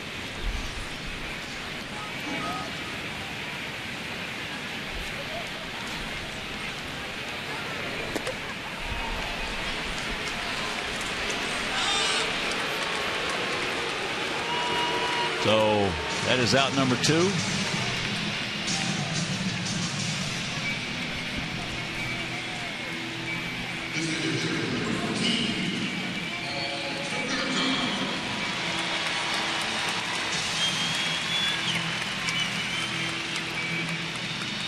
Here's Paulie. He's 3 for 3 with 3 RBIs. He now has 35.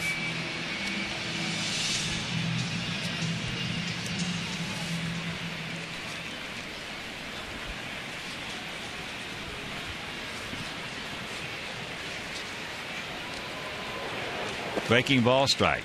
Just flips it up there. Paul Konerko is now 3rd in runs batted in. Adrian Beltre, who we'll see in Texas, and Adrian Gonzalez, who moved over from San Diego. The ball hit hard. Stretch. Stretch. Son of a gun. He got out there and just nosedived. That's a humpback line drive. If it goes the other way, it's a 3-run homer. Meanwhile, we'll go to the 7th, leading by 5.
Fan's best friend.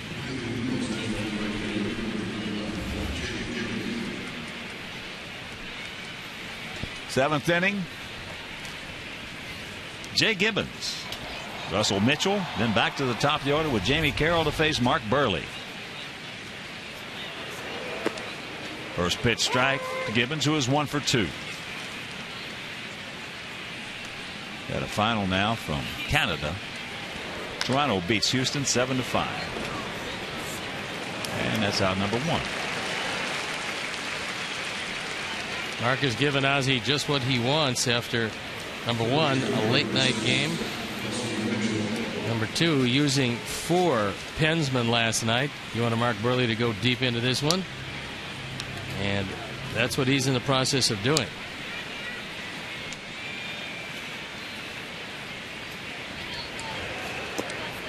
First pitch strike to Mitchell, who is grounded to third and popped to short.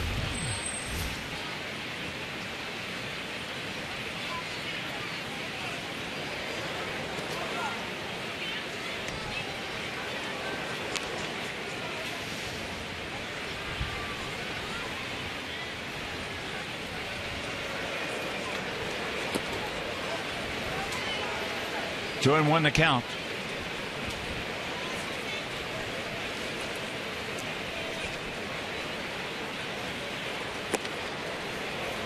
No walks. Mark trying for his 24th interleague victory against just 6 losses.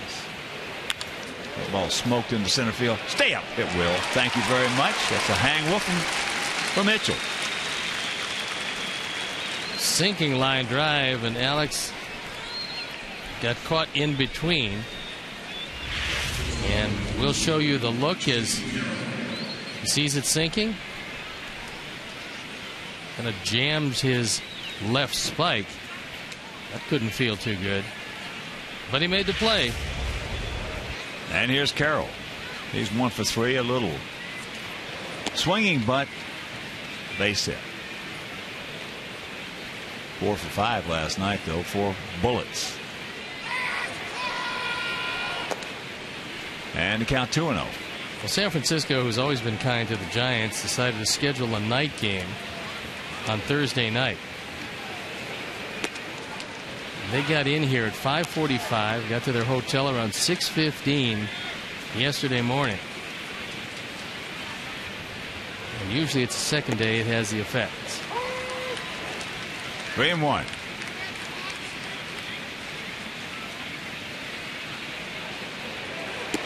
Three and 2.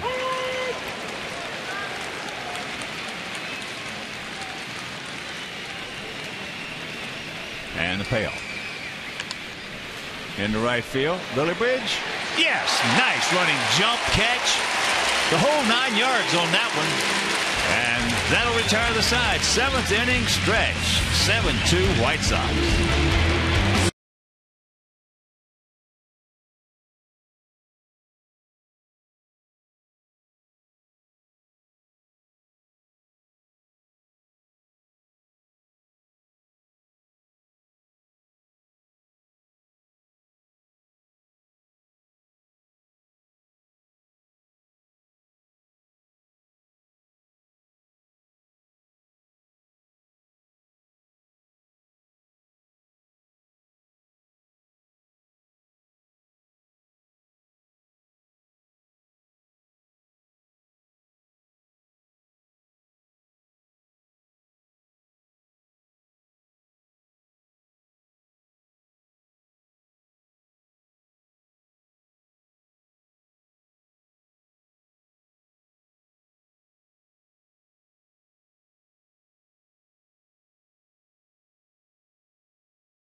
Immediately following the game, get highlights and analysis from Kendall Gill, Mark Janowski, and Stacey King. Plus, chat live with all three during each game on csnchicago.com. It's Lance Cormier who comes into the game.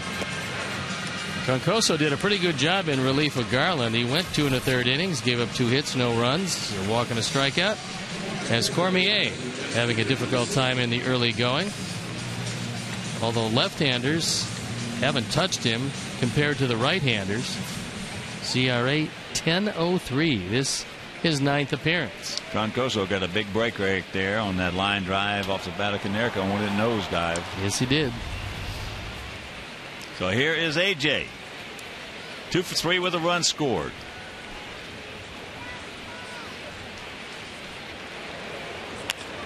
Ball hit in the left field. Stay fair. Stay fair. It will. Thank you very much. So the leadoff double by James Nightingale's pick to click. His 3rd hit. 5th double for AJ.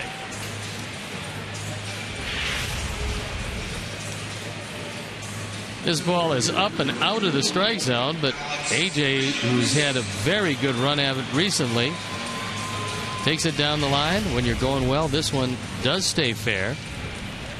And he leads off the 7th inning in a very promising way. Alex is 1 for 3. That 2-run homer.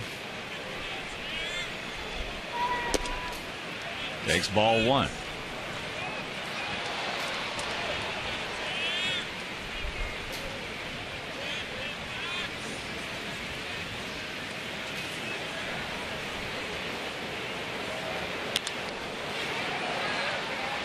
High.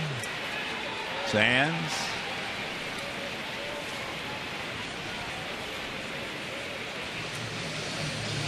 One out.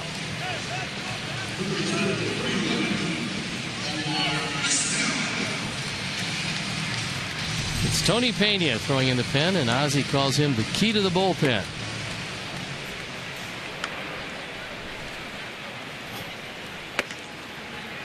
So here's Vizquel. He's 1 for 3.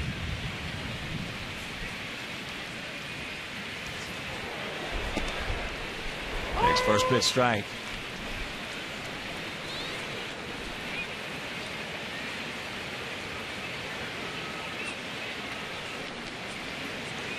Knock him in, Omar.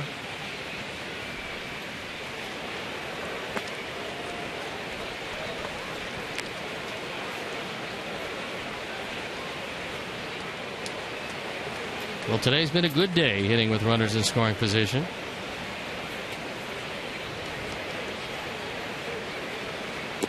Checks it up.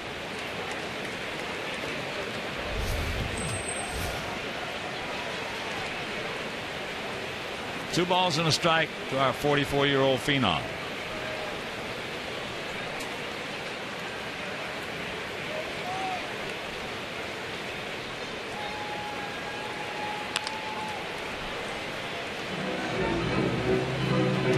Two and two.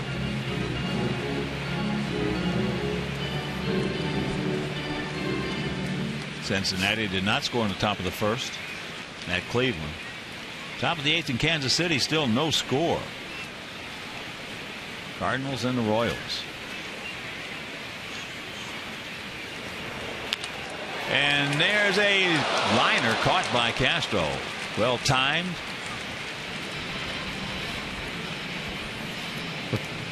And that's out number 2. Let's show you the look again, and we'll slow it down as Castro takes his 38-year-old body, and at the top of the glove, Rob Zomar of hit number 2818. Do you think he can get to 3,000? Yes, I do, as a matter of fact. I think, you know, as good as he keeps himself in shape. Well, let's look what he's doing. He's hitting 340 coming into the day, and he's 1 for 2. Well, check that, 1 for 4. But if he wants to, that's the key. Well, he's still having a terrific time doing it.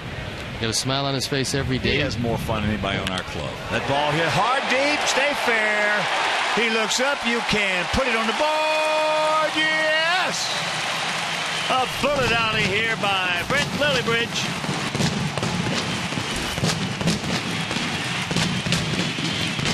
And it's a 9-2 ball game. Mercy. 4th home run, RBIs 6 and 7. Lillibridge had no idea he was going to play today until just before the game. Carlos Quentin came up with a sore knee. And all Brent has done is scored a couple of runs. Here, Ford home run replay. He's got 2 hits. 2 for 3 with 2 runs scored and a line drive home run. I'll tell you what, he just continues to impress. He is throwing the leather and swinging the lumber.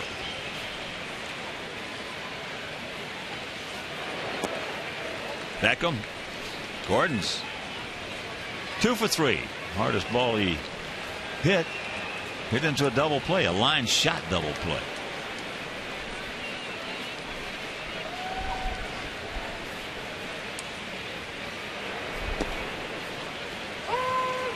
They estimate that one at 393 feet. That's one of the longer home runs we've seen today. On the line. Just a bullet. He's just been a terrific player all year, and he had to earn a spot in spring training. Well, he earned it. And he continues to earn it on a daily basis.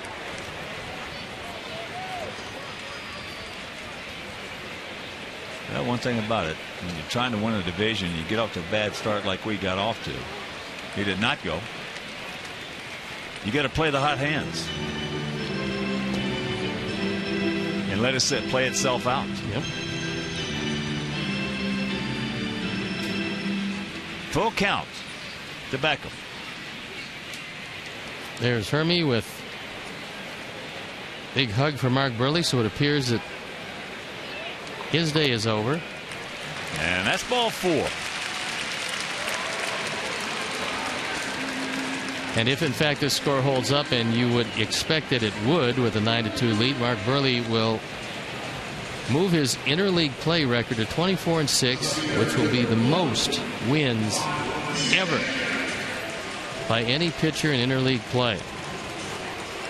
So here's Pierre. He's 1 for 4.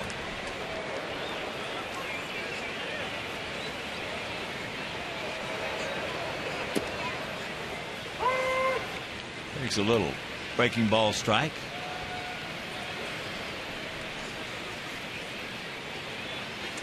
Loney playing behind Beckham. Outfield straight up, spread out. And that one's high and wide. Edwin Jackson tomorrow against Hiroki Kuroda. Come on out. Final game of the homestand. Then we leave after the game. As there's a little soft line drive, but the line shot home run by Brent Lillibridge. We'll go to the 8th, waiting 9-2.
who comes into the game.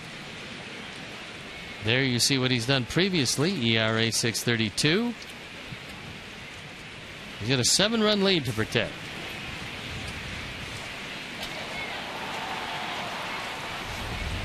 So here's Juan Castro. Takes first pitch strike. He is 2 for 3. And the hardest hit ball he hit was caught by Gordon Beckham. Here's our Home Depot doing more on defense. Castro could have easily been 3 for 3. But for that play by Gordon Beckham.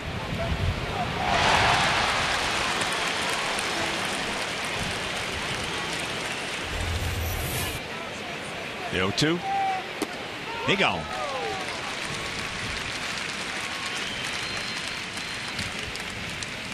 One out, and that'll bring up Ethier. Here's our Bank of America pitch tracks. He's staying up in the zone. Continues to stay up there, only throws this one in the outside corner.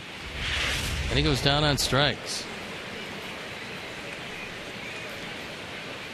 Ethier 0 for 3, a couple of flyouts to left. And the comebacker to Burley. What a job by Burley again. He's awesome. 7 innings, 2 runs on 7 hits, nary a walk. He only had to strike out 1 because guys were swinging early in the count. Kept him off balance.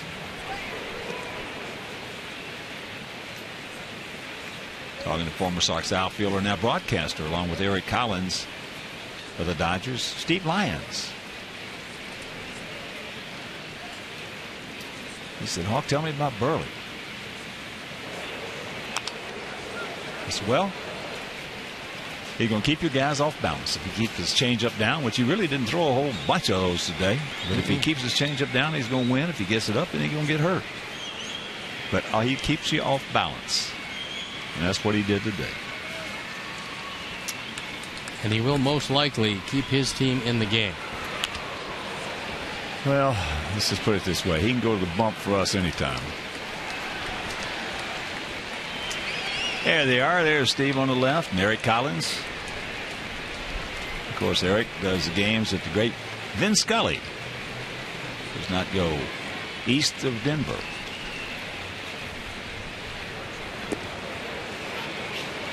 And on the radio side, former teammate of both of ours, Rick Monday, along with Charlie Steiner. Had a chance to talk with Rick before the game today. What a nice man he is. Rick is a wonderful guy. Had a good, solid career. Saved the American flag. And the first player ever taken, there's Rick on the right, and Charlie. First player ever taken in the draft by Kansas City back in 1966. Of Arizona State University. They went on to have a few more taken. Tops that one foul. Yeah, Rick hit 32 home runs one year for the Cubs. What he could do as well as anybody is drive the ball to left center field. See a lot of left-handers who flip the ball that way. He hit it with authority to left center.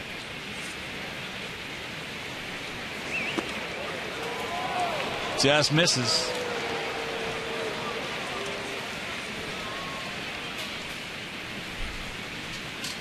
So Tony Gwynn Jr. has come out to hit for Matt Kemp.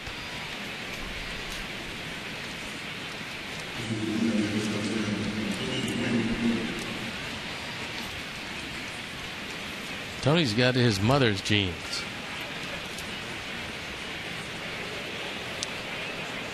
Svelte. There's a strike. Yeah, but Rick was a fun guy. He was a good player when he first came in out of ASU. And for a left-handed hitter, he could hit the high fastball. Tops that one foul.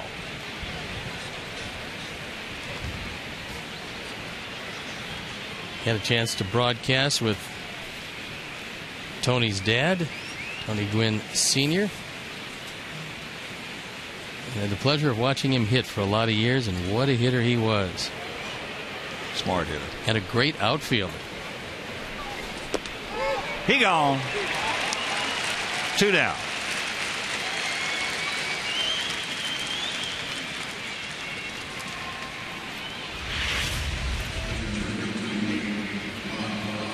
Good tailing fastball, and that one had the whole plate. There was a lot of movement on that one.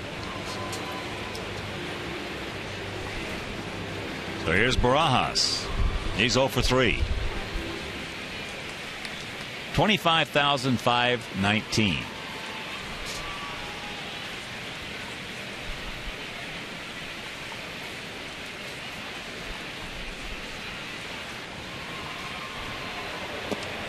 There's first pitch strike. Jerry Sands on deck.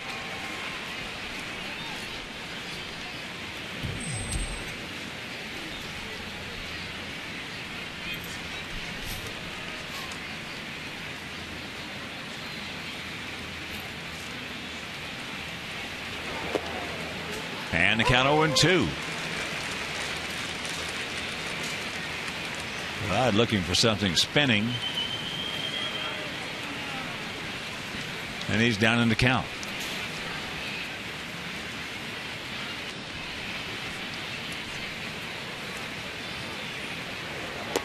There was a spinner. I want to show you one of the pitches that has become the pitch of this particular era, and that is from a right-hander, you throw it at the left-hander's hip, and it just drifts back over the plate. Not many did it better than Greg Maddux, and now a lot of right-handers are doing it, and that had great movement from Pena. That's the Bank of America pitch tracks. Yes, he did. He gone. Strikes out the side, walks 1, strands 1. We'll go to the bottom of the 8th, leading by 7.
Game Live. You can watch highlights and get analysis from Chuck and Bill. That's our Chuck. Plus, go live to Ozzy's postgame remarks. Don't miss Galaxy White Sox postgame live immediately following the game right here on Comcast Sportsnet, fans' best friend.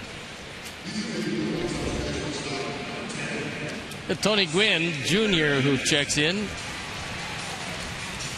He's playing center field. Pinch hit for Kemp. Takes over his spot.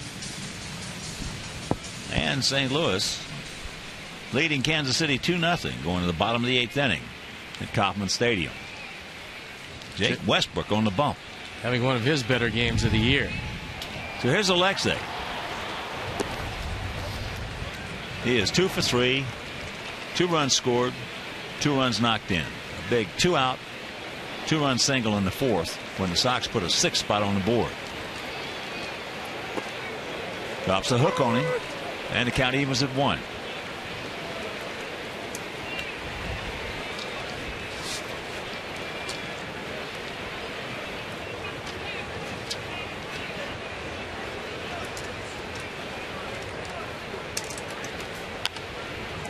Out in front. And a reminder, tickets for White Sox home games at U.S. Cellular Field are on sale right now. Tickets start at just $12 per seat.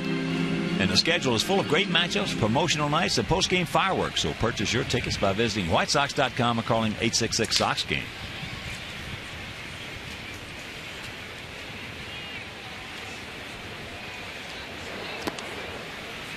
Two and two the count. Adam Dunn on deck.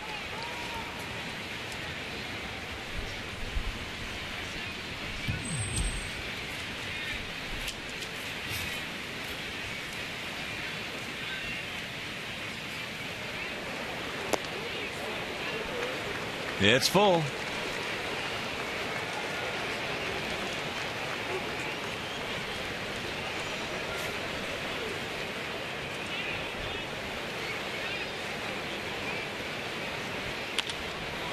That ball hit into left field. Sands a long way to go. Can't get there. So one hop, ground rule double. Attaboy Alexei picks up his 8th two-bagger.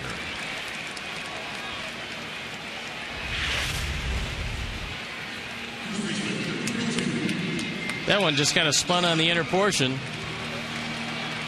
And Sox having a good day. When you're having a good day, these don't hook foul.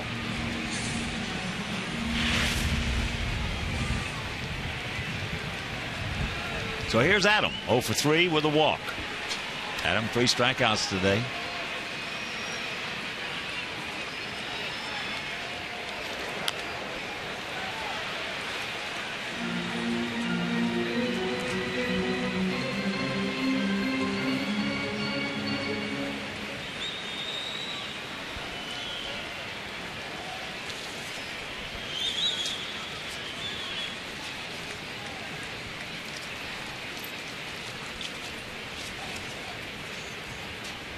Nine 16-0 for our Sox, 2-7-0 for their Dodgers.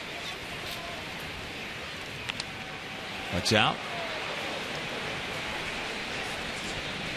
And the count 0-2.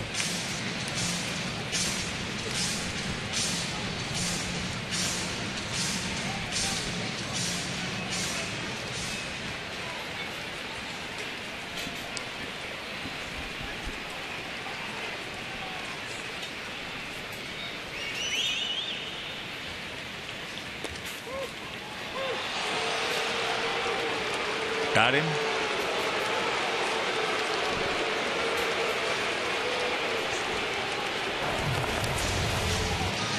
Well, except for the golden sombrero for Adam Dunn, the lineup has been pretty potent today.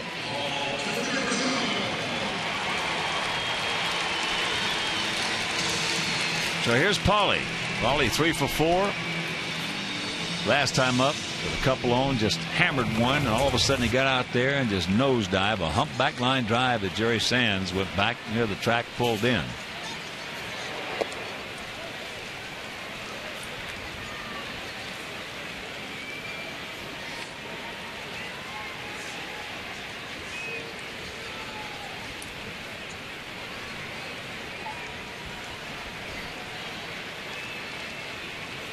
Outfield spread out. Little cutter. And the count evens at 1 with Pierzynski on deck. AJ, he's 3 for 4 with a couple of runs scored today.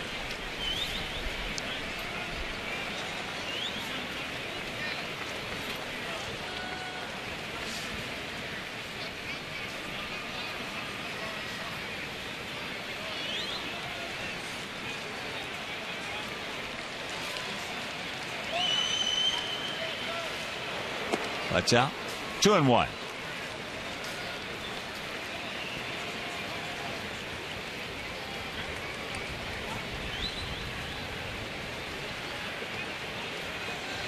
And coming into today, the Red Sox, who got off to such a horrendous start, they have moved ahead of the Yankees into second place, half game behind Tampa Bay.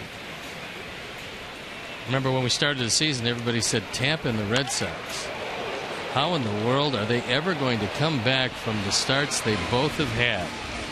You look at the standings. They came back. They came back, as the better teams will do. Florida's jumped off to a 2-0 lead over Tampa Bay early in that ball game down at Fort Lauderdale. Marlins only a game and a half back of the Phillies. Florida's won last night's game. So he gets Paulie foul tipped into the mitt, and that's 2 down.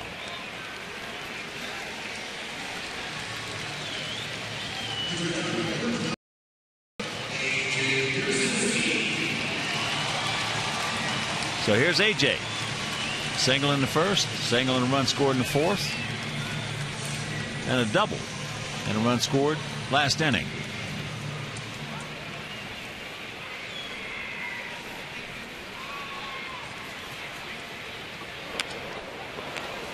Fisted him, little comebacker, and that'll retire the side. We will go to the ninth, leading by 7.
Here's our Feldco upcoming schedule.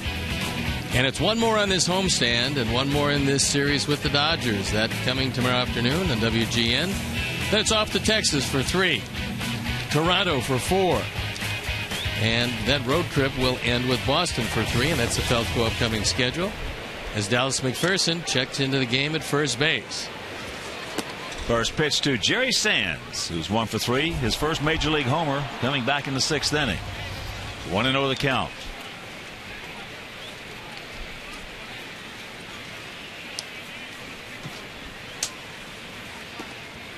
Two and nothing.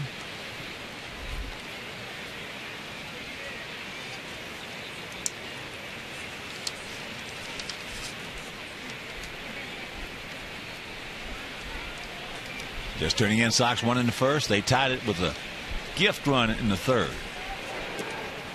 And come on, no walks. 3-0. Then in the 4th, we put a 6 spot up. They added 1 in the 6th. We added 2 more in the 7th. 9-2 White Sox. There's one.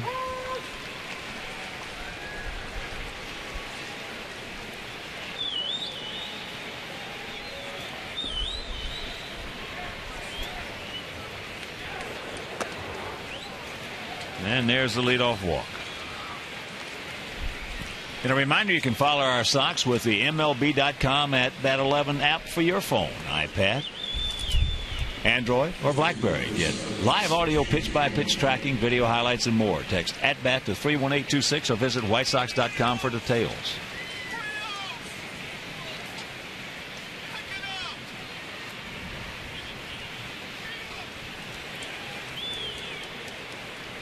So here's Loney. He's 1 for 3.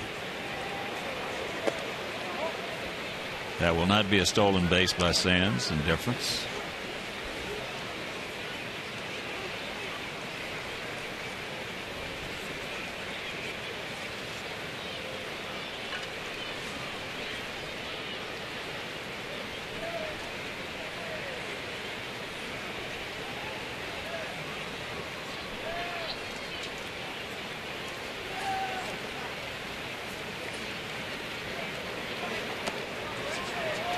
And the count 2-0. And AJ now going out there to remind Tony that he has a 7-run lead. And the fastest way to give it up is to quit throwing strikes. Well, the biggest thing too is when you get a game like this, you got one left tomorrow. The last thing you want to do is start walking guys and let them back in this thing so they get a little momentum for tomorrow's finale. You also don't want to have to go down to that bullpen for any more relievers. Tony Pena is supposed to lock this one away. There's a strike. I don't know how many times already this year we have let teams where we had leads come back into the game, and some of them they came back and won it. But it set them up good for the next day.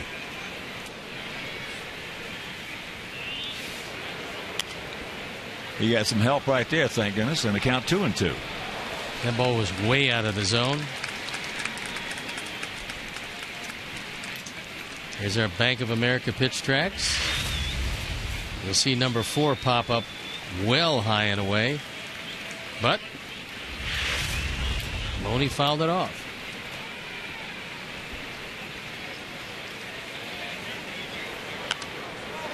And he pops him up. AJ gets rid of the mask.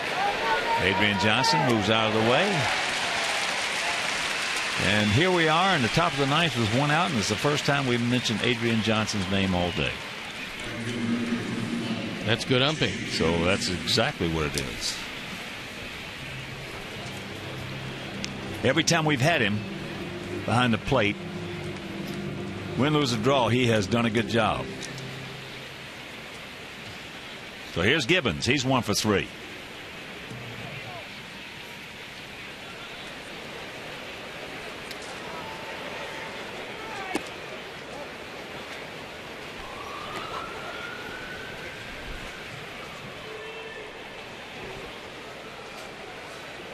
Gibbons singled in the second, popped to short in the fourth, and grounded to second in the seventh. And if you're just tuning in, Mark Burley and John Garland were the starters. As there's a strike. Burley went 7 innings, giving up 2 runs. 6 hits, no walks, 1 strikeout. Garland had a tough outing. Big John went 3 2/3, giving up 7 runs, 11 hits, 1 walk, and 2 strikeouts.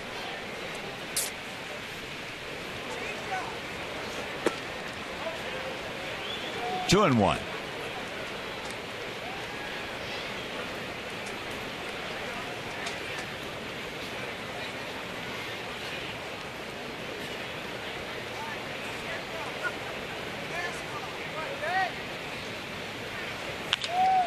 Bullet. Dallas. Yes. Nice play, McPherson. 2 down.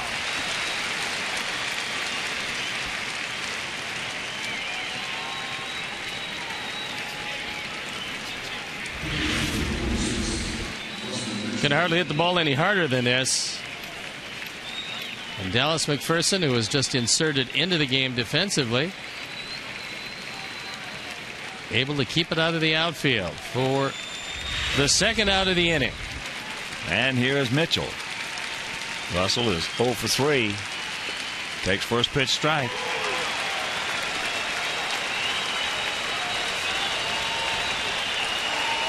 And the fans coming to their feet.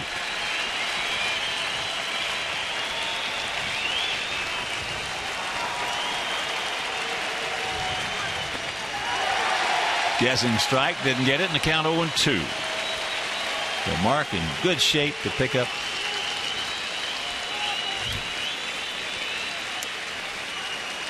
interleague victory number 24 against just 6 defeats. Wow. And take over the all-time lead over Jamie Moyer.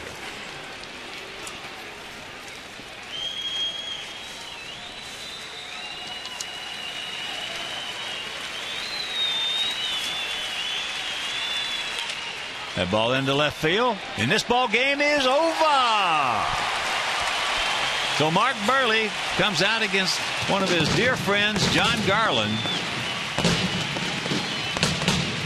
And Mark was Burley. Just that simple. He really pitched well today, Stone Pony. Well, I thought that from the beginning of the game, he got the ball in the zone, gave up a couple of hits in the first inning, a couple of hits in the third inning. Should have gotten out of that without giving up a run. But Mark Burley pitched well enough, and the offense came to play today, putting it on John Garland. And a big win on what is still going to be a very strong homestand, especially with one more win tomorrow. All right, and let's check out our GMC player of the game. It is Alexi Ramirez, 3 for 4 today. He doubled and scored in the first inning on a key 2-out single by Canerco. Then in the fourth inning, with 2 out, he knocked in a pair. He also doubled in the 8th. He walked in the 6th. And Alexi Ramirez is our GMC player of the game. Right now, let's go down to field level. Sarah Kustak here in front of the White Sox dugout with Brent Lillibridge. Brent, you're hitting 500 so far on this homestand, but cap off your day with a 2-run home run. Take us back to that at-bat in the 7th inning. We were ahead, and I got my hit for the day, and, I wanted to put something hard, try to go, hit it into the gap or whatever, and just get my RBI. But just swinging the bat good. We swung the bat well the whole day, and it was a big win. You have some great defensive plays. You're 2 for 3 on the day. Late ad because of Carlos Quentin being out. What's kind of the mental mindset and prep that you have to go through when you're a late addition in the game? Nothing much. Just go out there, go out to the field 15 minutes earlier than 5 minutes before the game. You just go and do what you can do. Try to help defensively, maybe put the ball in play, try to get on base. Worked out, got a couple hits, and more importantly, put up a lot of runs today, which we hadn't been doing for a while. Yeah, whole team productive at the plate, 9 runs, but you didn't even need that many. Mark Burley only gives up 2 runs. 4th straight game a starter has given up only at least 2 runs. What does it do for your team's attitude at the plate and the comfort level when your starters are pitching so well? No, that's the big thing. If we can get 4 or 5 runs early in the game, they're going to be able to coast because they just really pound the zone, make them make mistakes, the hitters make mistakes, and makes it easy for us. But we got to continue to put runs on the board, get on base, big hits, stuff like that, and score early, and I think we'll do all right. All right, Brent, congratulations. Thanks. All right, Brent Lillibridge, all he does is continue to throw the leather and swing the lumber. Our GMC player of the game. And so for my partner, the Stone Pony Steve Stone, our director Jim Angier, our producer Mike Leary, our associate producer Dave Ross, our technical manager Mark Harper, executive producer Jim Corno Jr. Also, the mayor, Mean Joe Groove, and up here in the booth with us, Mike, Mayor, and Wynn Griffiths. This is the Hawk. So long, everybody.